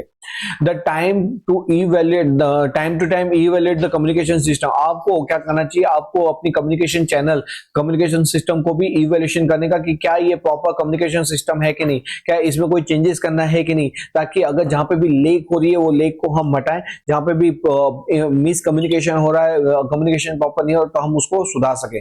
During the entire process of communication sender should not have any personal interest in it. कभी भी जो सेंडर है उसका पर्सनल इंटरेस्ट नहीं होना चाहिए, अदरवाइज क्या होगा, वो आधी इंटरेस्ट को हाइड कर देगा, आधी इंटरेस्ट को पर्पसफुली क्या होगा, इनकम्प्लीट इंफॉर्मेशन देगा, उसको प्रॉपर भेजेगा नहीं। इसलिए कभी भी सेंडर जो है ना, सेंडर उसका कभी भी क्या होना चाहिए, पर्सनल इंटरेस्ट नहीं होना चाहिए। ओके बेटा आप अपनी दीवार पे लिख दो, dear me I will make you proud one day. वो मैं तुझे एक दिन प्राउड करके दिखाऊंगा। लिख दो अपनी दीवार पे ये सेंटेंस अगर खुद को आगे बढ़ाना चाहते हो तो। बेटा जी हमने कम्युनिकेशन का ये जो चैप्टर है बड़ा ही अच्छे ढंग से डिटेल्ड मैनर में हमने इसको बुलेट की स्पीड से कंप्लीट किया। कैसा लगा आपको, कॉन्फिडेंस आया कि नहीं आया? और आपको अगर लग रहा है कि सर बड़ा मस्त लगा तो वेट किस बात की कर रहे हो, जाओ कमेंट में लिखो क्या जो भी आपकी फीलिंग है। और अपने सारे दोस्त जितने भी दोस्त हैं उनके साथ ये मैसेज को फैला दो, उनको दे दो, ताकि इस बार हमारा ओसीएम इकोनॉमिक्स के अंदर कोई भी एक बच्चा ये नहीं बोल पाया कि काश काश मेरे को अगर प्रॉपर गाइडेंस मिलता तो मैं भी अच्छे मार्क्स लाता। ठीक है, तो बेटा जी नेकी कर नेकी पा, मेरा ये ऑब्जेक्ट है, मतलब ये मोटो है कि अच्छा काम करोगे अच्छा ही आपको सामने मिलेगा। तो जैसे मैं आपको ये वीडियो भेजा, आपको सुन के अगर अच्छा लगा हो तो दूसरों को भी इसका बेनिफिट दो कि भाई सुन ले, देखो भी इससे काफी बेनिफिट होगा। तो चलो हमने क्या किया, चैप्टर नंबर 6 का रिवीजन कंप्लीट किया। तो मैं आपको बता दूं हमने उल्टी गिनती चल रहे हैं, हम जो टफ वाले चैप्टर थे वो पहले कंप्लीट किए ताकि आपको टफ वाले चैप्टर्स का बार बार क्विकली रिवीजन हो सके और आपके एग्जाम में आपको मदद कर सके। तो हमने 6, 7, 8, 9, 10, 11, 12 तक के चैप्टर कंप्लीट कर दिए। हमारा 50% से ज्यादा वन शॉट कंप्लीट हो चुका है। चलो मिलते हैं कुछ ऐसे ही इंटरेस्टिंग वीडियो के साथ नेक्स्ट टाइम। टिल देन पढ़ते रहिए, आगे बढ़ते रहिए, रुकना नहीं है, थकना नहीं है। ओके बेटा, चल बाय बाय, सी यू।